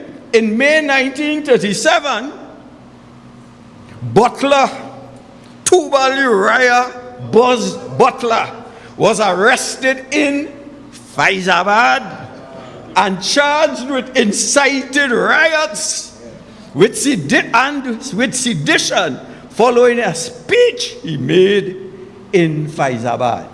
So, brother, you're in a battle that is spiritual. And when you go to battle in spiritual, you battle not against flesh and blood, but spiritual wickedness in high places. That is what you are. And when they went to arrest Butler, Butler turned and told the crowd, will you let them arrest me? And the crowd said, no. And I want to tell you tonight, the attorney said, he's fighting with you. I fighting with you. We, attorney, I'm sure my colleagues, Lakram, I could call you Lakram, and Dinesh, we're going to fight with you. Yes. And since it's a spiritual battle, I'm sure the councillors will fight. Will you? And we will say, yea, though we walk through the valley of the shadow of death, we shall fear no evil. My brother, I want you to know you're on a spiritual battle. Don't let me down, you know. Once you're like Butler, once you're engaged and you put on the full armor, you have to fight. We will fight with you. You know why you have to fight? We have to fight because we have running this country the biggest gang that was ever invented in Trinidad and Tobago. Not the colonial government who fought Butler, but the People's National Movement is the biggest gang that we have running this country down to nothing. I was reading you know this talk about every time they hold somebody, gang related, he was known to be in gang. Let me read why I tell you the PNM is a gang. I was reading the Anti-Gang Act. And they say gang means a combination of two or more persons, whether formally or informally, organized who engage in gang-related activity. And here what they define gang-related activity. It means offenses, they say listed in the first schedule, which a gang leader or a gang member plans, directs, orders, authorizes, or requests, including an attempt to commit a crime. So let me ask you a question. The attorney spoke about Nelson Gate. They brought us to Parliament to discuss a bit of legislation called plea bargaining. But we didn't know we were dealing with a gang. We thought this was honest people bringing honest legislation to the Parliament, only to find out that that was the recipe they was using to get a man, or induce a man, or bribe a man, or plea bargain with a man to lock up UNC people. So my friend Anand Ramlogan and Gerald Ramdeen is the victim of a gang who broke the law to lock up some of our colleagues. And that's why I talked to my colleague, my brother. And I said, brother, you think you're dealing with ordinary people? You dealing with people who understand. They understand how to undermine, how to corrupt, how to compromise. You all from wrong here, Palo Seco. I don't know Trinidad Tesoro? Yeah. You heard nobody's Tesoro scandal. I don't want to tell you. 50,000 US. They sold out a whole, it was BP at that time, it was TPD, Trinidad Petroleum Company, and $50,000. Dr. Lakaran Bodo more than 50,000 US. He could have bought Tesoro. He could have, and they bring a man, JP Smalls. All you know the man? A non-entity in the United States. They hand it to him. They have something about a foreign accent that the PNM afraid. They have something about if you have the right complexion. You know in Trinidad they say high-colored and low. I'm not high-colored, so I can't get them kind of thing. Them fellas understand crime and criminality. We know about Lockjoint. We know about Gene Miles. We know about Nelson Gate. Criminals. Let me tell you something. The U.S. Embassy, in a report on human trafficking, it said in 2020, senior government officials are involved in human trafficking. Not Rodney Charles says so, not my brothers, not the fellow MPs, the US government. Tell the Trinidad government 2 years ago, here now, you have senior government officials involved in human trafficking. If you were told that as a self-respecting government, what would you say? Give me the name, tell me who it is. And if it was Kamla Prasad Bisesa, and she find out that she was sending you home and to clear your name, and that's what she did. What the PNM gang did, hush them out. So 2 years, they came out the report in July this year and say they have taken no action on human trafficking. So ladies and gentlemen, we think we're fighting against flesh and blood, but we're fighting against spiritual wickedness in high places. That is the PNM. And they have the effrontery, the bold-facedness to go to the U.S. Embassy and say, hey, you know, I don't know what they say. The U.S. Embassy say that don't go in Port of Spain when it's dark. Any all you will go? I ain't going. They say don't go to secluded beaches when it's dark. I ain't going. They say don't walk with jewelry. Right? Don't show plenty money and what. When you go to ATM, watch around the surroundings. That is what they say. Fitzgerald Dunsehead, Fitzgerald Hines, and Amory Brown going to the embassy to say what? All you lying? They can't say that. So they're going to clarify what clarify. You see, they feel everybody dotish, like PNM supporters. I shouldn't say that. That they feel PNM, everybody does. The American, in diplomacy, people are polite. So they say, yes, good day, how are you? Thank you very much. And they send them on their way. Because it's the same U.S. Embassy staff who live in here, who know the realities here, write the State Department, tell them what it is, and we come in to tell them they're wrong. But you see, we so stupid. This P&M government so duncy head. You had to call, listen, you had to call a spade a spade. They are duncy head, the P&M. Because while they're talking to the US, guess what? The UK government say, hey, don't go in Port of Spain, Trinidad. Think carefully about coming to Trinidad. The Australian government, they get licks today in football. The Australian government, Singapore, tell the government, the Canadian government, tell the people, don't, careful if you come to Trinidad. Now, I ask you, we talking man to man. If you have cousins coming from the United States, and they never visit Trinidad, and you would tell them, listen, this is a different place from when your parents left, you know. Don't walk with gold chain. Don't walk flirt, showing off money in a bar or anywhere, because they're going to rob you. The people seeing about the government, the Trinidad government, so we're dealing here with a gang who, and like every gang, they don't want to take blame. So Rowley will criticize everybody else except himself and his incompetent, duncy-head government. So he blamed the 600 murders on Venezuelans. He blamed it on Kamala Persad-Bissessar, remember? He blamed it on the MPs. He said, we unpatriotic, we don't support their legislation. He blamed it on women. What he tell all your women? All you're choosing the wrong man. He not in the bedroom. No, he called it a public health emergency. And 2 nights ago, he blamed it on families.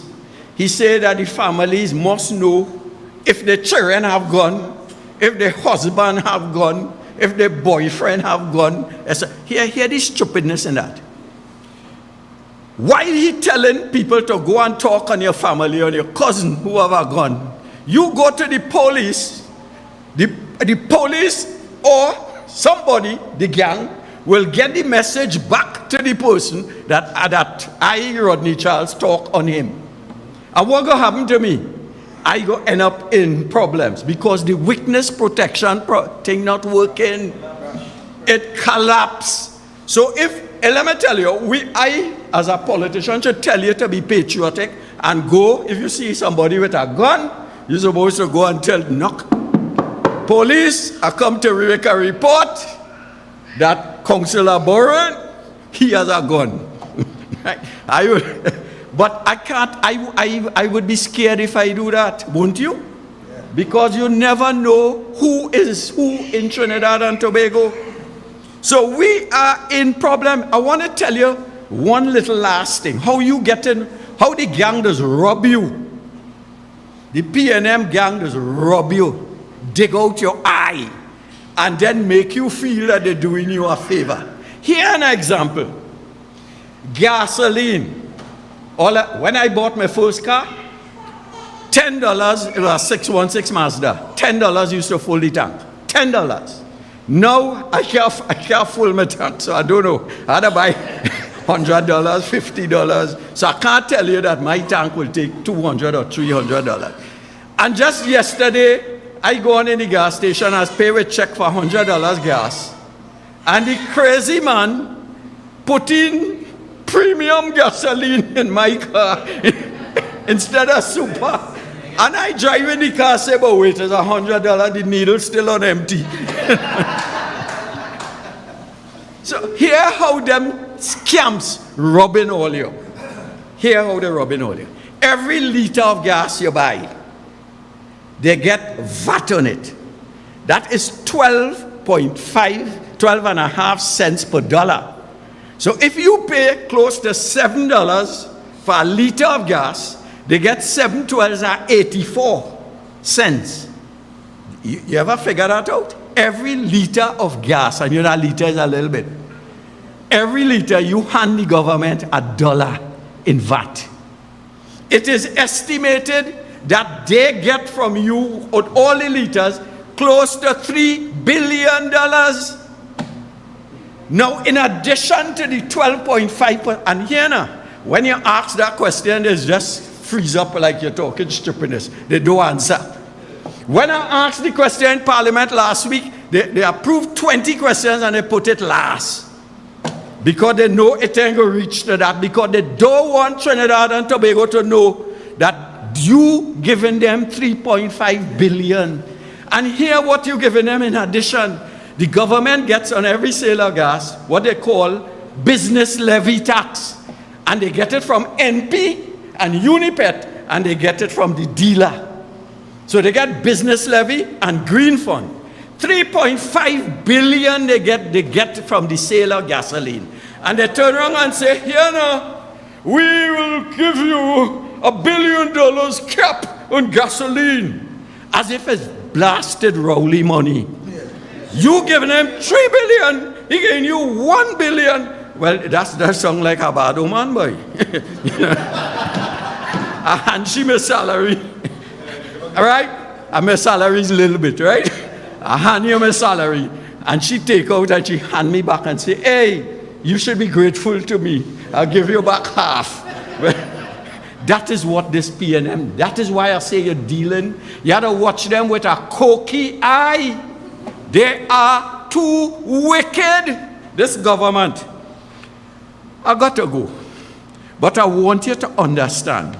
I want you to understand who you're dealing with. You're dealing with Faris Alwari, who will call me a thief. I never see $1 million in my... If I get $1 million, I will get so dotish. I will... Everybody who do me anything, I telling them where they're born. Right? If I get $1 million. You know Faris get that every month? And a half, 1.5 million. And he walking around with kerchief and watching down on me and saying, Charles, you in the UNC and all your teeth. And I just feel to bust a lash in the face, yes? It only understand the pressure that Dr. Bodo and MP Rambali, when you talk the truth to the devil does confront you and make you question yourself. So we have a situation. Take a walk, Mr. Charles. Take a walk. Sit down. I rule. Like if you is God. It's hard to take, and that is why we have to support the brother.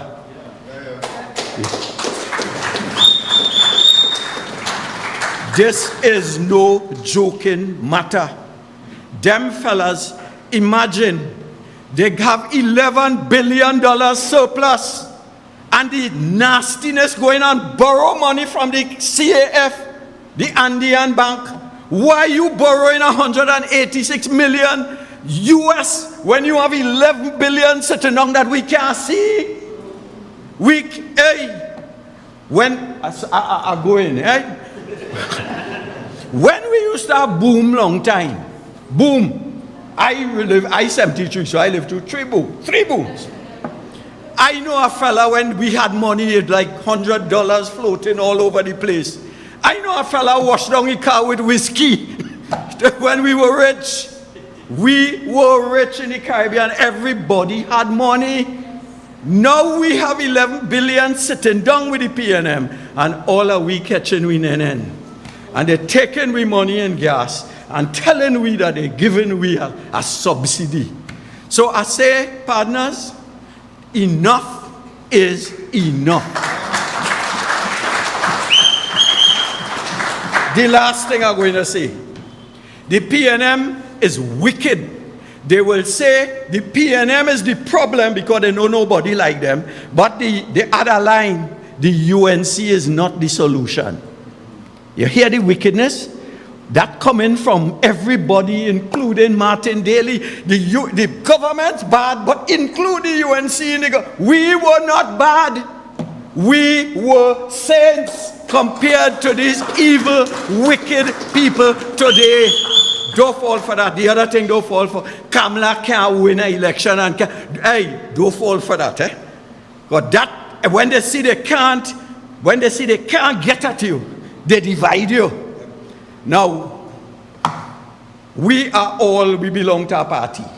They have a process for appointing a leader. If tomorrow they make Victor leader, I support he. If they make Dinesh leader, I support he. If the people in the party say they want Taklal Singh, I support he. But when the people say they move the thing, then I am supporting all you. Right now, the party say they're supporting Kamala. I have no choice. I am a party man. So the last wicked thing they want to do with us is a house divided among itself cannot stand. Scripture again. If we go to battle and we bad talking him because I feel he getting all the publicity and he is a big man and I have to pull him down, we're going to get blows. This is not race anymore. This is not age anymore. This is no honorable this and money that. This is war. And war, when it called for war, we need soldiers. So it's either you're a soldier or you're in a typing thing in the keyboard thing in Facebook thing doing stupidness. So ladies and gentlemen, I call on you. When it comes the 10th of December, you see again old. The 10th, I mightn't take you from the beginning of Separia and thing, I'll go fall down on the way. But when you're heading into San Fernando, I will be there.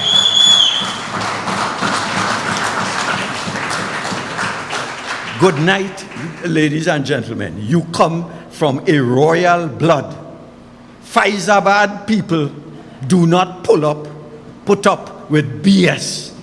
Fyzabad people are serious people. I want to see, come December the 10th, when I look on the thing, well, I go be there for the last part. When I look at it, I am here, and I say, where are the Fyzabad soldiers? They say, boy, they're in quarantine. I go on. Thank you.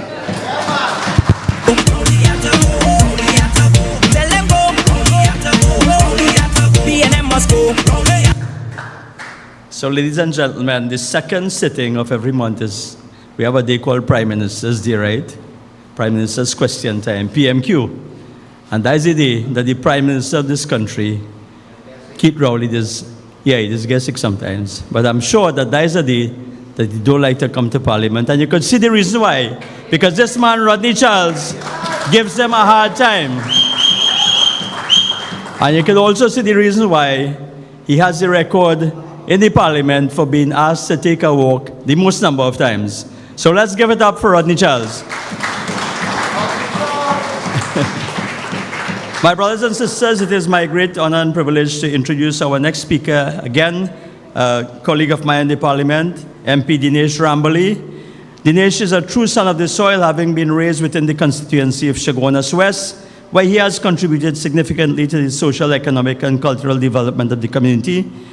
Coming from a family within the constituency, he's an attorney at law with over 19 years' experience, which has included selfless humanitarian efforts. He has consistently fought for the rights, well-being, and way of life of citizens based on his vision of equality for all. He's also served as an industrial court judge and also served as a legal advisor to the Sanatan Dharma Mahasabha, as well as for the National Council for Indian Culture. So within the constituency of Chaguanas West, Dinesh has been active with the Monroe Road Village Council and other groups where he has worked to create structures which can work to reduce poverty, allow for sustainable youth development, as well as for the empowerment of women. So ladies and gentlemen, Dinesh Rambali probably has the honor or can claim that he moved one Attorney General in his government, and I think he is on his way to moving our next Attorney General out of this government. My brothers and sisters, let's give a Fyzabad welcome to the MP for Chaguanas West, Dinesh Rambali. Tell them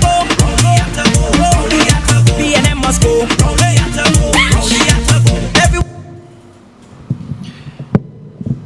Good evening, UNC members.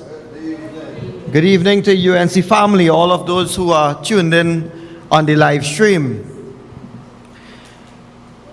Member of Parliament for Fyzabad, Dr. Lakram Bodo. Let's give him a hearty round of applause, please. I want to say at the outset, Doc, thank you very much for this invitation. Member on the head table, Mr. Victor Roberts, our brother, our soldier out on the field. I have been privileged to join him on many of his programs, and again tonight I am privileged to join him. So Victor, we are here, we are standing with you. Of course, Dr. MP Rodney Charles, I want to say that one thing I am not happy about here tonight is the little diversion or the conversion in the order of speeches. No. So we should have had myself to be followed by these warriors of the party. I want to tell you, when we are in the parliament, when you get up there, I want to say this to you all, the PNM are not nice people, not this bunch of them who are in the parliament. They are not nice. They tell you all sorts of things. They call you all kind of names. And just as they said, you have a devil that conveniently doesn't hear those kinds of insults. It's not easy. And that is why all of us, we continue to stand with Mrs. Kamla Prasad Bisesa. That woman will stand up any day, anytime, and take on any one of them, Rowley and that bandwagon of, as you said, tyrants. What happens is that if you get up and you go in that what we call the cage, since the COVID, they put something and they call it a cage. It's a big glass casing, and we go inside there and we make our contributions. When you go inside there and them fellas leveling insults and calling your names, they call you all kind of names. And when they calling you that and you go there and you have to stand up, before I get up and I go there, I sit next to Dr. Lakram Bodo. He and I, we sit together on the bench. He will always give you the courage before you get up to speak. During the budget debate, it had a picture, the parliament took out this picture, and everybody want to know what Lakram and Dinesh laughing about. So, I want to tell all you what it was. When we had the budget debate, and I was going to talk, I take out the bag, and it had, them old-time bicycle pump, the old-time one.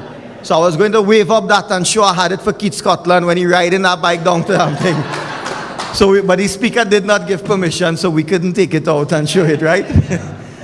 And when you are in that cage, and you are speaking and they're leveling insults, you know who batting for you?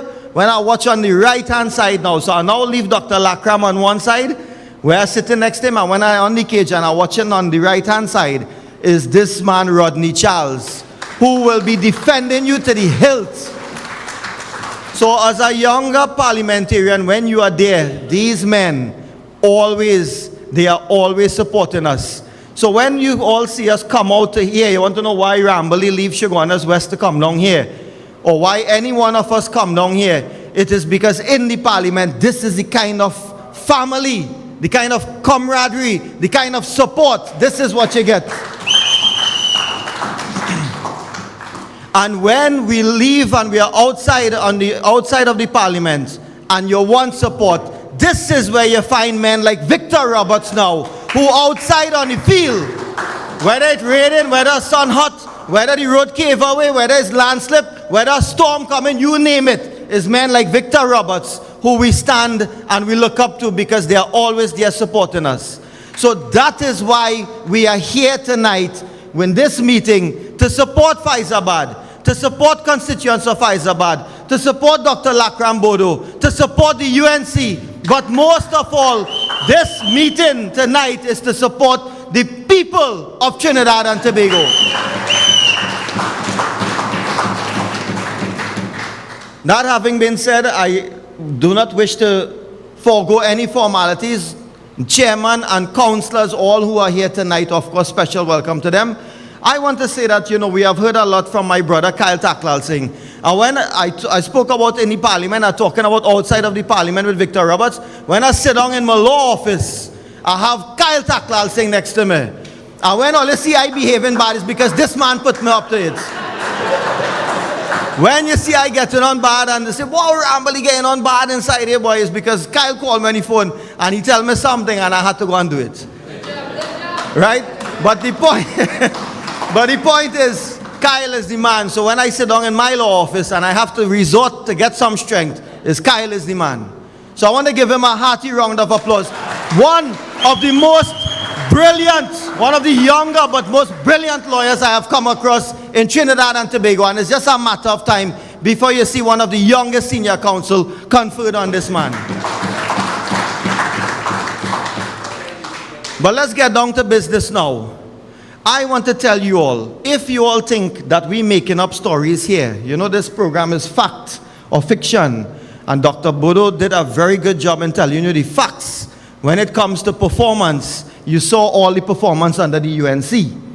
When it comes to fiction, it is believing that the PNM could equate with the UNC in performance. When you talk about governance, and that is what Victor Roberts, that is what this march is about, defenders of democracy. You are the defenders of democracy. We represent you. We get our power from you. We get our strength from you. So if we have to defend democracy, we need you on this march. And that is why when you think we come out here, I want to tell you, you all remember a time when you see Basdev Pandey, they were hounding him and they charged him on some flawed charges. You all remember when he went to the courts, he got off because you know why? Because there was an infiltration, there was an interference then between a PNM Attorney General and the DPP, trying to influence the DPP, trying to influence the magistrate who was dealing with the case. You know, recently we had a Privy Council judgment which dealt with the Piaco 1 case and Galbaran Singh. And you know what they found in that case? They found that the appearance of bias, the appearance of interference was so real that the court could not close its eye. This is the Privy Council, you know. The court could not close its eyes to the fact that you had a sitting at PNM Attorney General attempting to influence the Chief Magistrate at that time. And they hound out a Chief Justice Sat Sharma. They tried to convict and to keep Basdev Pandey in prison. So when we look at the history under the PNM, look at it, it was then. Look at what happened there. PNM Attorney General interfering with the DPP and interfering with our Chief Magistrate. That was then. What do you think it is now? Now you have Nelson Gate, a sitting Attorney General, getting involved with a state witness, inducing, entrapment, bribing, doing anything possible to get a man to come and say that you have 2 UNC men, that they were somehow involved in a conspiracy case to defraud the state of Trinidad and Tobago. That is what you had, you know. When Mrs. Kamla Prasad Bisesa spoke about that since 2019 coming up till now, and particularly when we had last year's budget, she was talking about the warning signs, this unholy alliance, and calling on the PNM, including the Prime Minister Rowley, to answer these things. What did they do? They said absolutely nothing. Now the truth is coming out. Now the truth is coming out. And what are you seeing? A sitting Attorney General attempting to interfere or interfering with a DPP, an independent office. Kyle told you about a Prime Minister going down to the President's house to interfere with the Police Service Commission. So what do you think we are talking about tonight? You think we're just doing this for kicks? You think things not really bad? If you leave this PNM government in power, how much of your children will have to cower under the ground because bullets flying left, right, and center? How many of you will be able to go out in the nights or go out even in broad daylight and have a good time? Under this PNM, the governance is no more. And you all have to understand what that means for Trinidad and Tobago. It means that what our forefathers worked so hard for, Uriah Bus Butler, what our forefathers, our parents and grandparents and everyone, what they stood for and what they brought before us, what we enjoy today, it is all going to go down in the drain. So make up your minds. The time is now. Enough is enough. We have to take a stand. We must take this stand now. If we don't do it now, you can't wait till 2025. You cannot wait till 2024. And we almost about to start 2023. The time is now, 10th of December. How much more blood must flow in this country? Innocent blood must flow before we will wake up and we will take that stand. I want to hear from all of you tonight. How many of you coming out to march with Victor Roberts, to march with the UNC, to march against this government, to protect democracy, to be a defender of democracy? How many of you?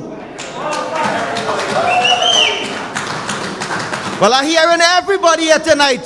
So when you all leave here, and I'm glad to hear everybody tonight, when you leave here, go and get people out of your villages, go and get your neighbors, tell them how serious this thing is.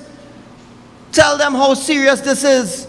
You heard Rodney Charles, you heard Lakram Bodo, you heard the councillors, and you will hear from Victor Robertson a little while, and you heard from our legal luminary, a young legal mind, bright, Kyle Taklal Singh.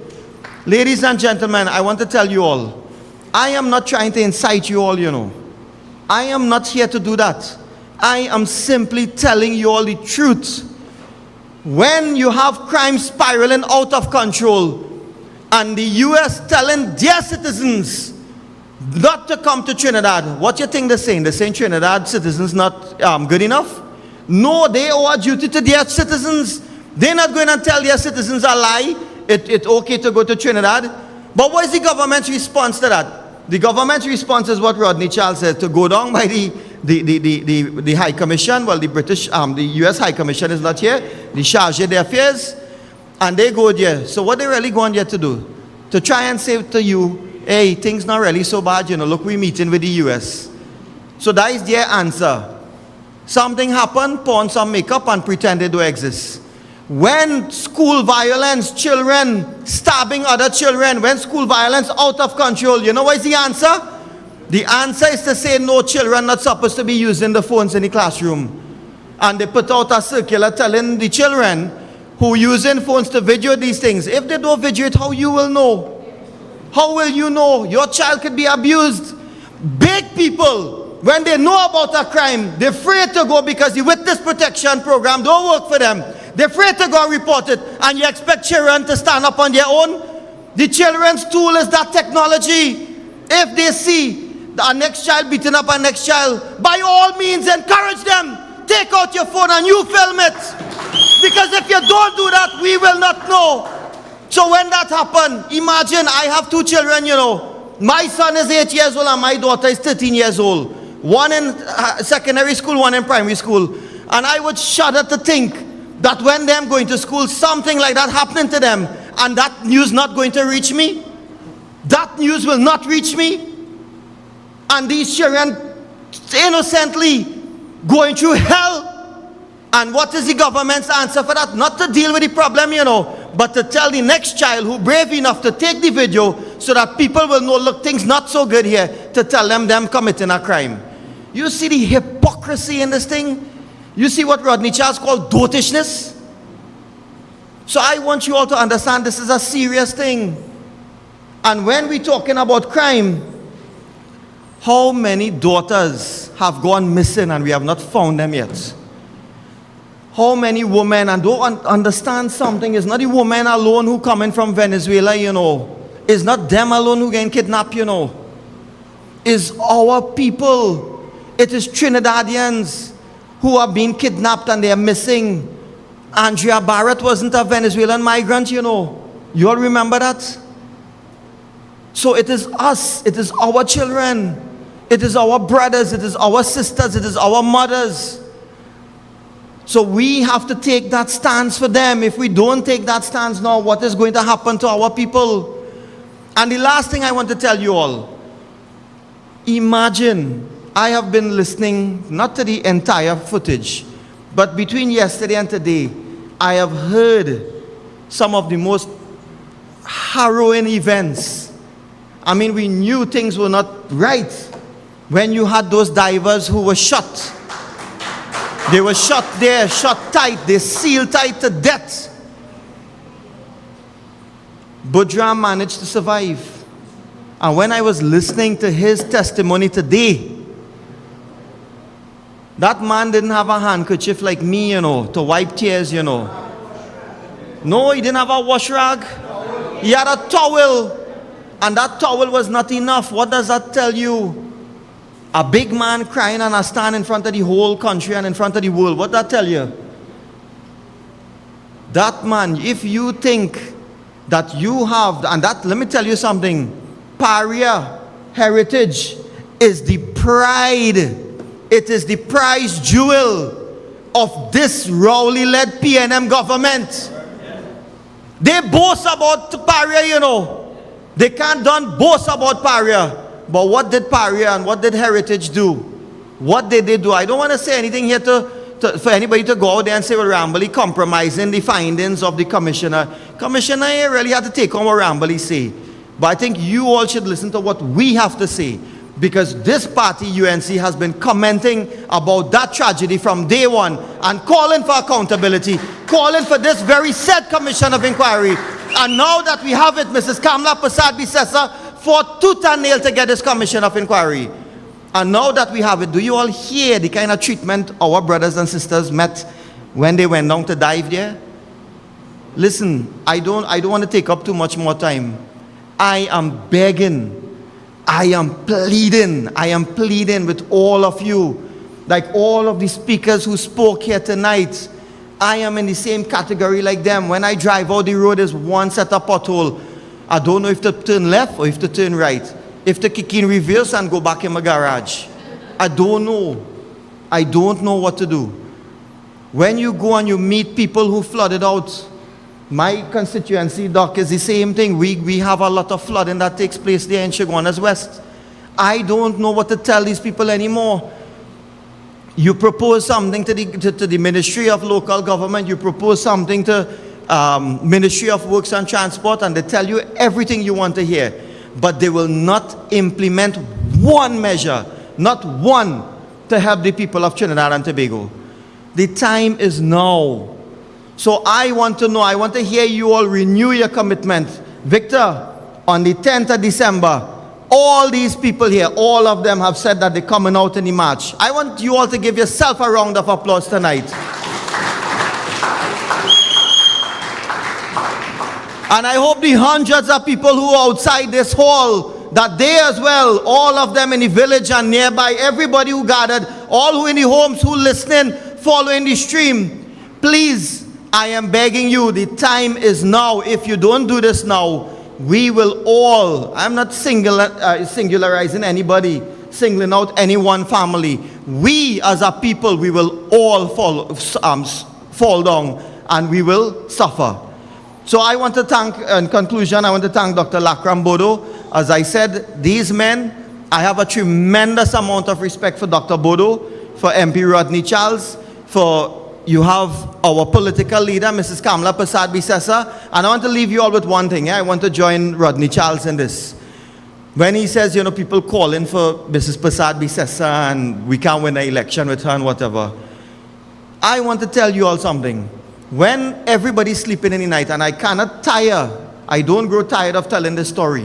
When people sleeping in the night, I get in a phone call from Mrs. Prasad-Bissessa. Rambly, MP, what is going on with A, B, C, D, E? And she has like a checklist and she's going through with you. What is the status of this? What is the status of that? I heard you said this. What about that? And so this is what she does with all of the MPs. Maybe not with these senior men because they on top of their game. But she makes sure, and if you are somehow, not a matter of falling short, but if you need help, you could reach out to Mrs. Prasad-Bissessa and say, leader, you see this particular matter, I need some assistance with this.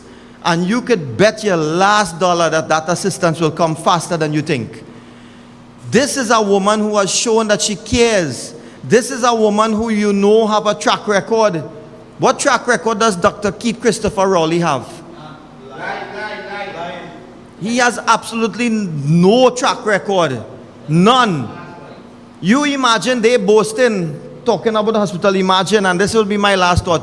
Which government in the right mind will boast that they save lives of the country when the number of deaths is in the thousands?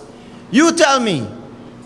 So it's just what Rodney Charles saying. Them fellas will dig out your eye, make your cookie eye, and then want to tell you, look boy, here, take it back.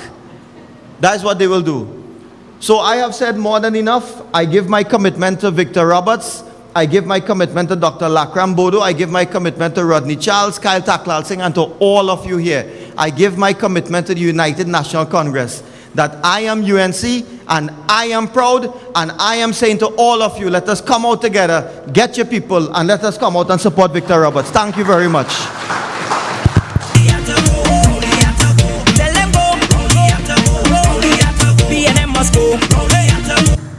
Thank you very much, my colleague Dinesh Rambali.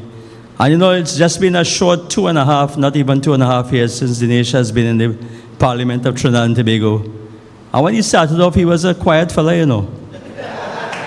But now I understand. But in addition to what Kyle does and the issues, Dinesh himself, you know, the kind of stupidness that's happened in the Parliament, I've seen him on many occasions have to stand up and to get vexed. Yeah? And that is the measure of the man. So, you know, we want to encourage you. I mean, I don't know if you have much more room for improvement. You've improved so tremendously in the last 2.5 years, my brother. So we are here to support you. So, ladies and gentlemen, the time has come. The reason we are here is, of course, to support the person who is the creator, the sustainer of this show here tonight, fact or fiction.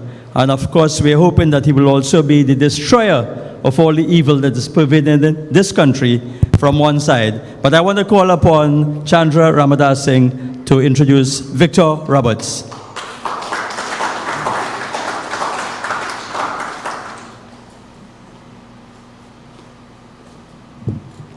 So I'm here once more in a different capacity to introduce someone.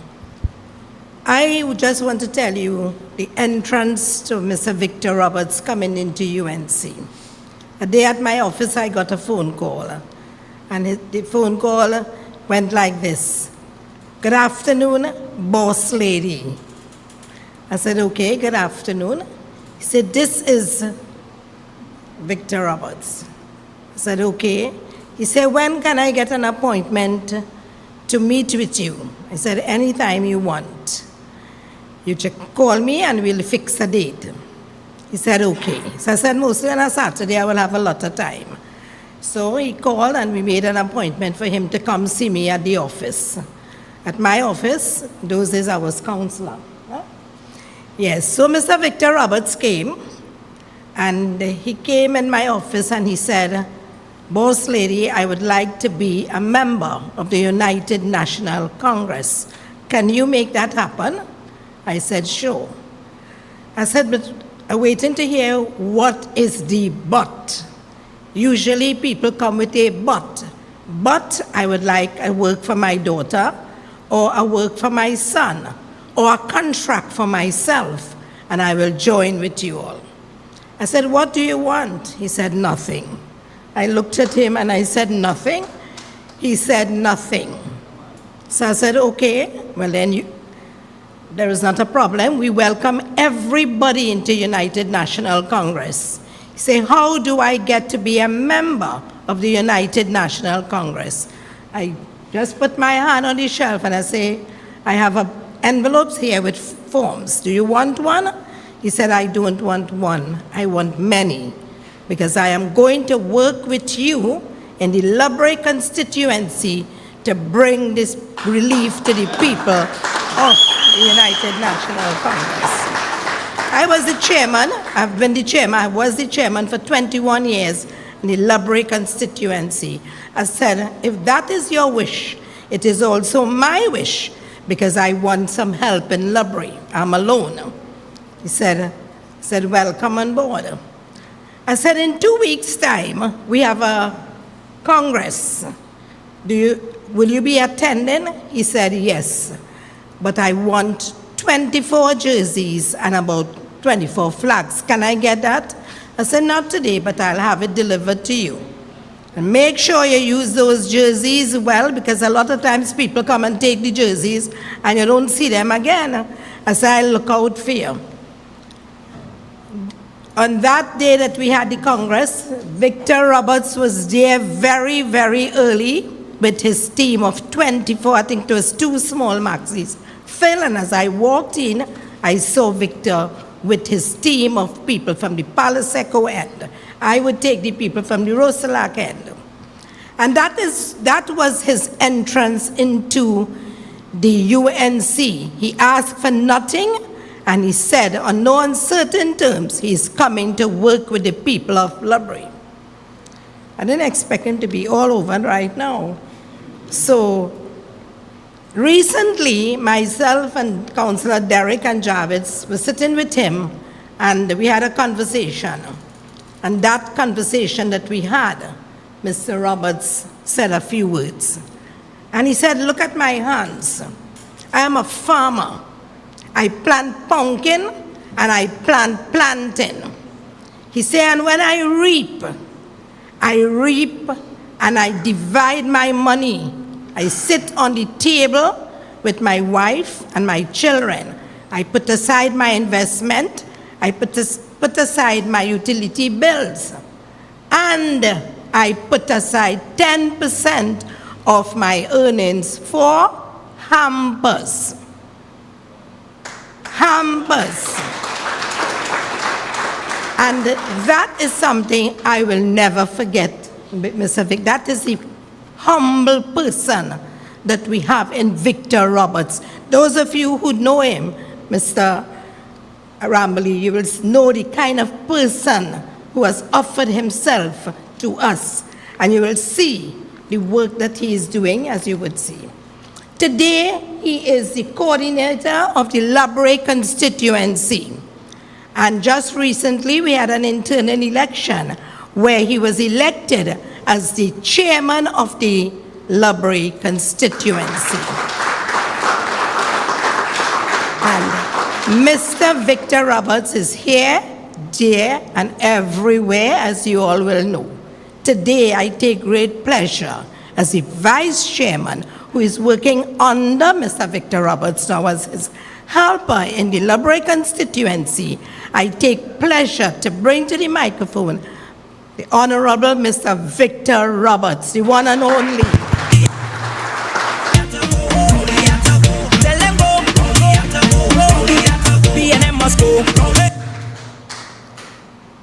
Thank you, Vice Chair, members of Parliament, councillors, Chairman of the Superior Regional Corporation, ladies and gentlemen, distinguished guests, good night. You know, after everybody speak, I think I could just say good night and we could go home. But nevertheless, we have to do what needs to be done. First of all, ladies and gentlemen, I want to speak to the UNC family. I want to speak to the UNC family not only in Fyzabad, but the UNC family throughout the length and breadth of this country. Because I want to say without a shadow of a doubt that the UNC is in opposition because of the UNC family. And my reason for saying that, ladies and gentlemen, is that over the years when I have examined the unity amongst the UNC family, I tend to see that we are more concentrating on dividing than concentrating on building. And we divide for many reasons. Some of our reasons for division is because some people believe that power is everything. Tonight I want to tell you what is power. You want to have power? Then serve the people. and power will be invested upon you, not only by those who you serve, but by the unseen being which is the Creator. Ladies and gentlemen, I have seen over the years, and I'll tell you why I'm going there.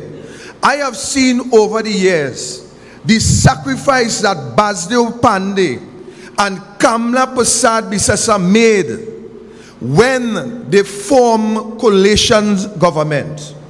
When they take seats that belongs to the UNC and put it in the hands of other individuals, taking that great risk, not knowing what would become of those seats once those individuals are victorious. That is a risk that they have taken over the years. And they have taken that risk, ladies and gentlemen, to demonstrate and to show this country that the UNC is an all-inclusive party. That is why they took that risk. And we should recognize that the risk that our four leaders have taken, we should follow the example. And we should unite as UNC supporters and UNC members. And we should stand with our party to ensure that we have a better life, not only for ourselves, but for our children, our grandchildren, and our unborn babies. We should stand united. And if we stand united, ladies and gentlemen, I am telling you that we could dismantle this wicked, evil PNM government that sits in power. If we stand united, we have to stand as we have never stood before. We have seen a government that utilize every opportunity, that breach the Constitution, that break the law in every form and fashion to satisfy themselves, their family, and their financiers.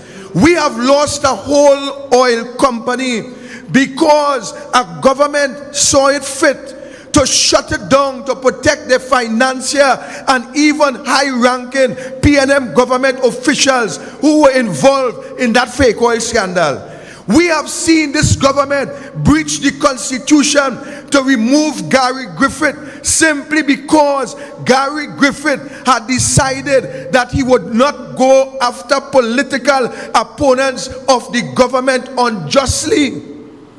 We have seen the government influence the president, which is the highest office holder of our land, influence the president to breach the Constitution and conspire and mash up a whole police service commission, which this Constitution under section 123 had put in place for this entity to operate on an independent basis.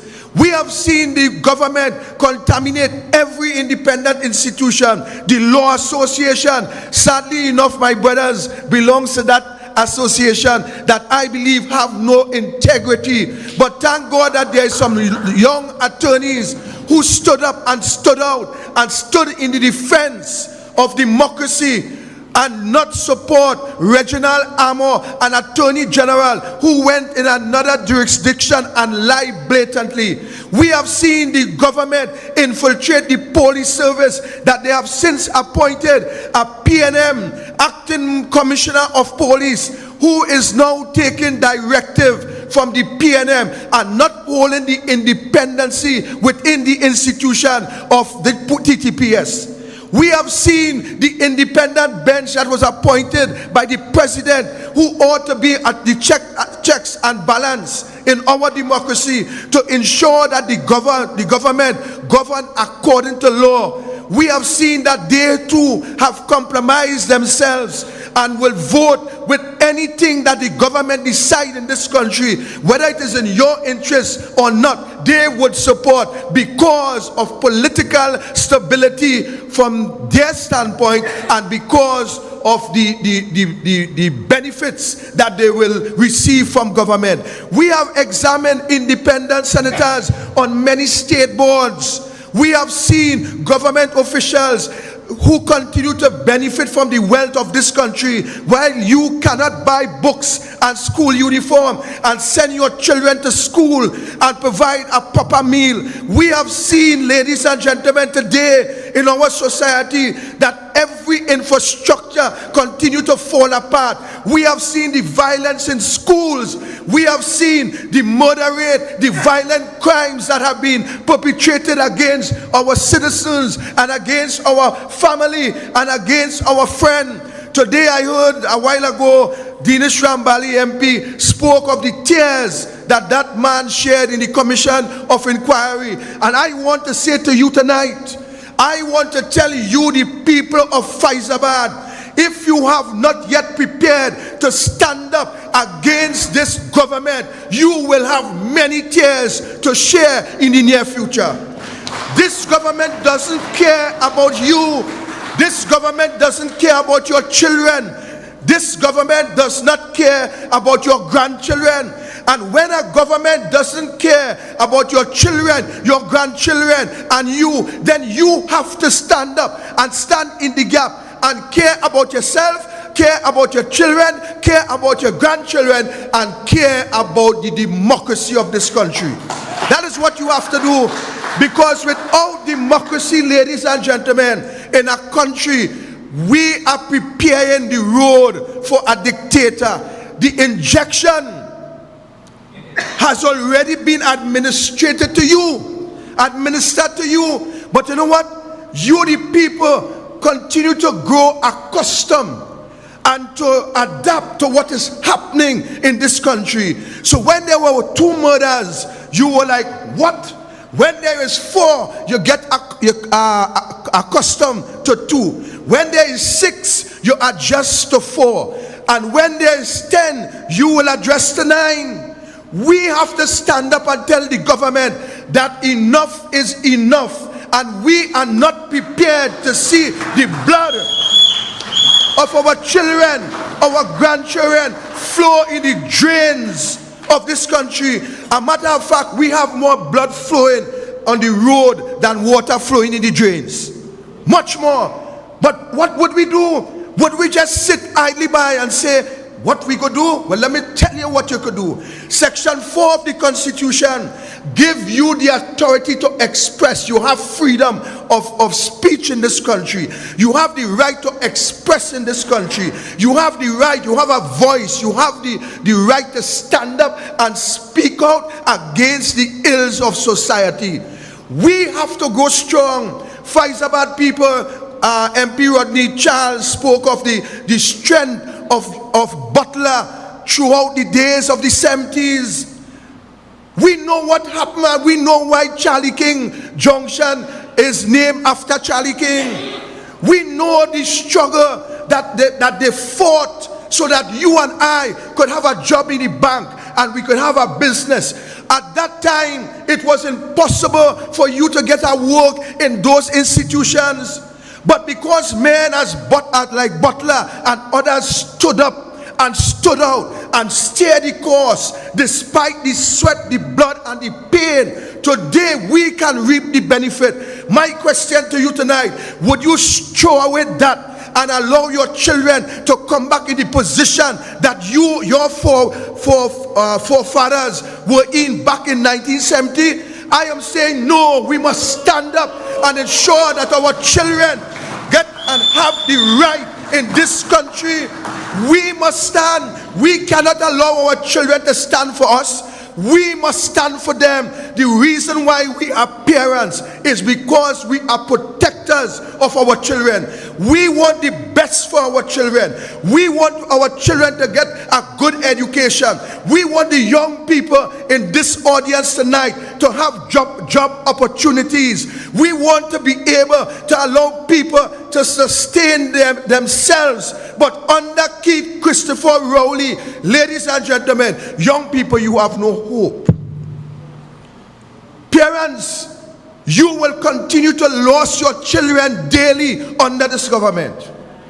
You ain't crying today, but tears is right behind your eyes. And very soon, because of what is happening in this country, you're going to be crying and bawling and screaming. And this is why we are providing the opportunity where we could stand together and walk the streets legally. The legal team will sort all the necessary permissions.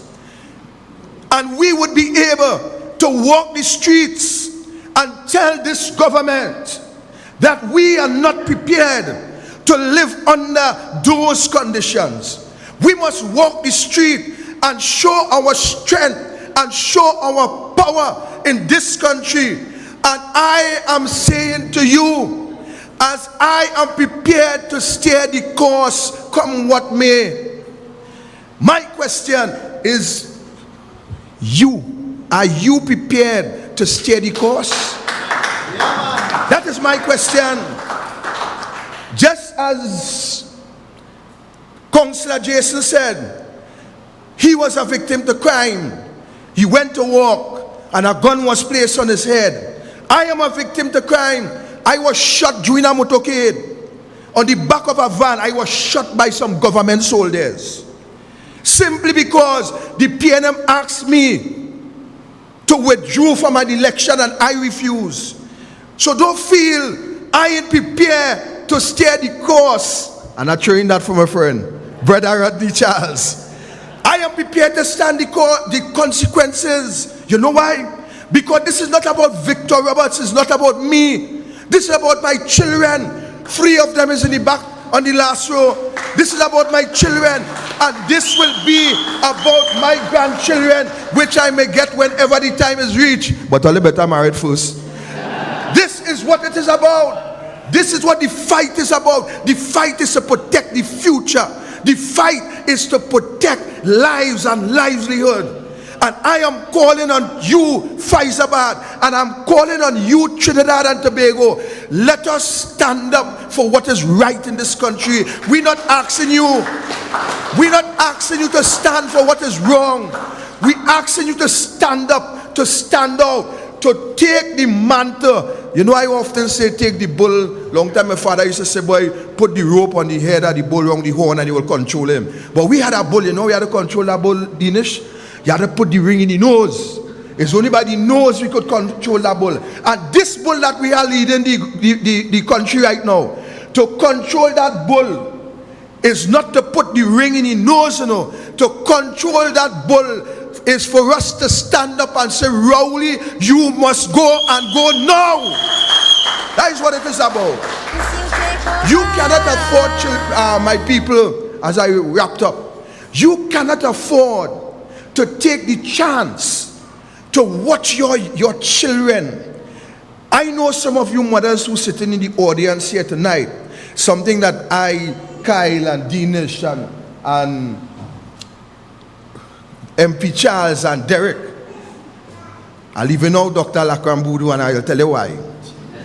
I know that you understand the pain that you go through in order to bring a life into the world.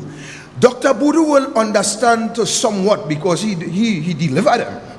So he gonna, that will leave him out. But you mothers, you understand the pain, you understand the agony, you understand the complications that some of you go through. Sometimes some of you end up with pressure, sugar, all kind of thing to bring that birth into the world. And how would you feel because you have failed to stand up? Because you have failed to walk? That child that you have brought into this world loses its life because of crime and criminality. And the crime and criminality that you are seeing today, it's a mirror as to what is happening in government. The bandit on the road will rob you with the gun, but those who under the administration of Keith Rowley, they rob you bold-facedly with the pen and with the mouth. They do what they want, they say what they want, they take what they want, and you just sit down like lambs. I am telling you today, the time for standing in between is long gone. You have to be that parent. You have to be the parent that wants the best for your child. I have seen in Labre, when we campaign, Derek will attest to that. We have walked and saw persons sleeping on the asphalt with some plyboard around them, and they have a PNM flag inside of that structure. They're sleeping on the pitch. Derek, if a line said, they're sleeping on the pitch, and they're telling you, we is PNM. Well, let me tell you something. Some of them, their parents go through all kind of hardship and glad and bruise their knees when they reach the age to get a pension. And you know what is sad about that? It seems as though the parents want the same thing for the children. They mustn't have nothing and wait and struggle and beg and plead until they reach the age to get a pension. Well, if that is the life that this country has come to, if that is what parents now seeks for their children, then I am saying that the future, that's the end. But we could make the difference. We have to make the difference. We must make the difference. We have to stand in the gap. I remember there's a scripture in the Bible when God was destroying some of the children of Israel, whether the Charles. And when God called them out and lined them up, and the angel of death started to run through and bodies started to fall, I think it took Moses to come out and stand in the gap. And when the angel of death reached before Moses, that is where the life was spared. Well, tonight, I want to tell you people in Fyzabad that you must be the Moses to spare the life of this country going forward. You must be the Moses that will stand in the gap to ensure justice, fairness, and equity across the board in this country. You must be the Moses to stand up so that those young people that I'm seeing on this side will have, not to say Alain Young too, but they will have the opportunity, and that history will have you on the correct side, that these young people would be able to say, I remember I went to a meeting in Fyzabad, and there was a boy, a man, however you want to call him, by the name of Roberts, and a team of MPs and councillors who stood out and speak, and we were motivated to stand up, and these children will remember you on the right side of history, that you have defended the democracy of this country. That is what we must do. That is what we must do. We can no longer play Russian roulette, and that's an easy game that we see long time. And I want to be careful while saying that, because they don't plan a couple of weeks ago, Derek, to come and lock me up for a gun and ammunition that I didn't have, remember? But guess what? Russian roulette, from what you will see on the television, is that they will empty a gun and put one shot and spin the barrel, and just spray it by your head and squeeze. And when they hear clack, you're living. If you didn't hear anything, you're dead. Today in this country, I am asking you tonight to stop play Russian roulette with the future of your children, your grandchildren, and the unborn babies. Let us as human beings stand up. Let us as human beings, let us be the defenders of our democracy, and let us come out in our numbers on the 10th of December, Saturday the 10th of December at 7 a.m. in Palo Seco Junction, where we will assemble, where we will move with one voice, each one carry one. We don't care if you come with a wheelchair, I will push you. And if it's more than one wheelchair, my daughters, my son, we will push you. And we taking you straight and staying the course. Come out with your bicycle. In other words, come out with Keith Scotland, and I invited him to, I want Keith Scotland to come and ride the bicycle. Bring your coal pot at the same time, because he could cook something while we walk. But to the end of the day, come with your bicycle, come with your skateboard, come come with your wheelchair, come with your 2 feet, and let us trod the Baba Green. And let us stand up in this country and send a message to this dictator who sits in the prime minister chair that enough is enough, and we will stand and defend Trinidad and Tobago at all costs in this country. God bless you. I thank you. So, ladies and gentlemen, all that remains is for me to thank all the speakers tonight. Special thanks to those my colleagues who have come from outside of Fyzabad, and to thank you for being such a good audience tonight, and again to pledge our support to our brother Victor Roberts, and to keep December 10th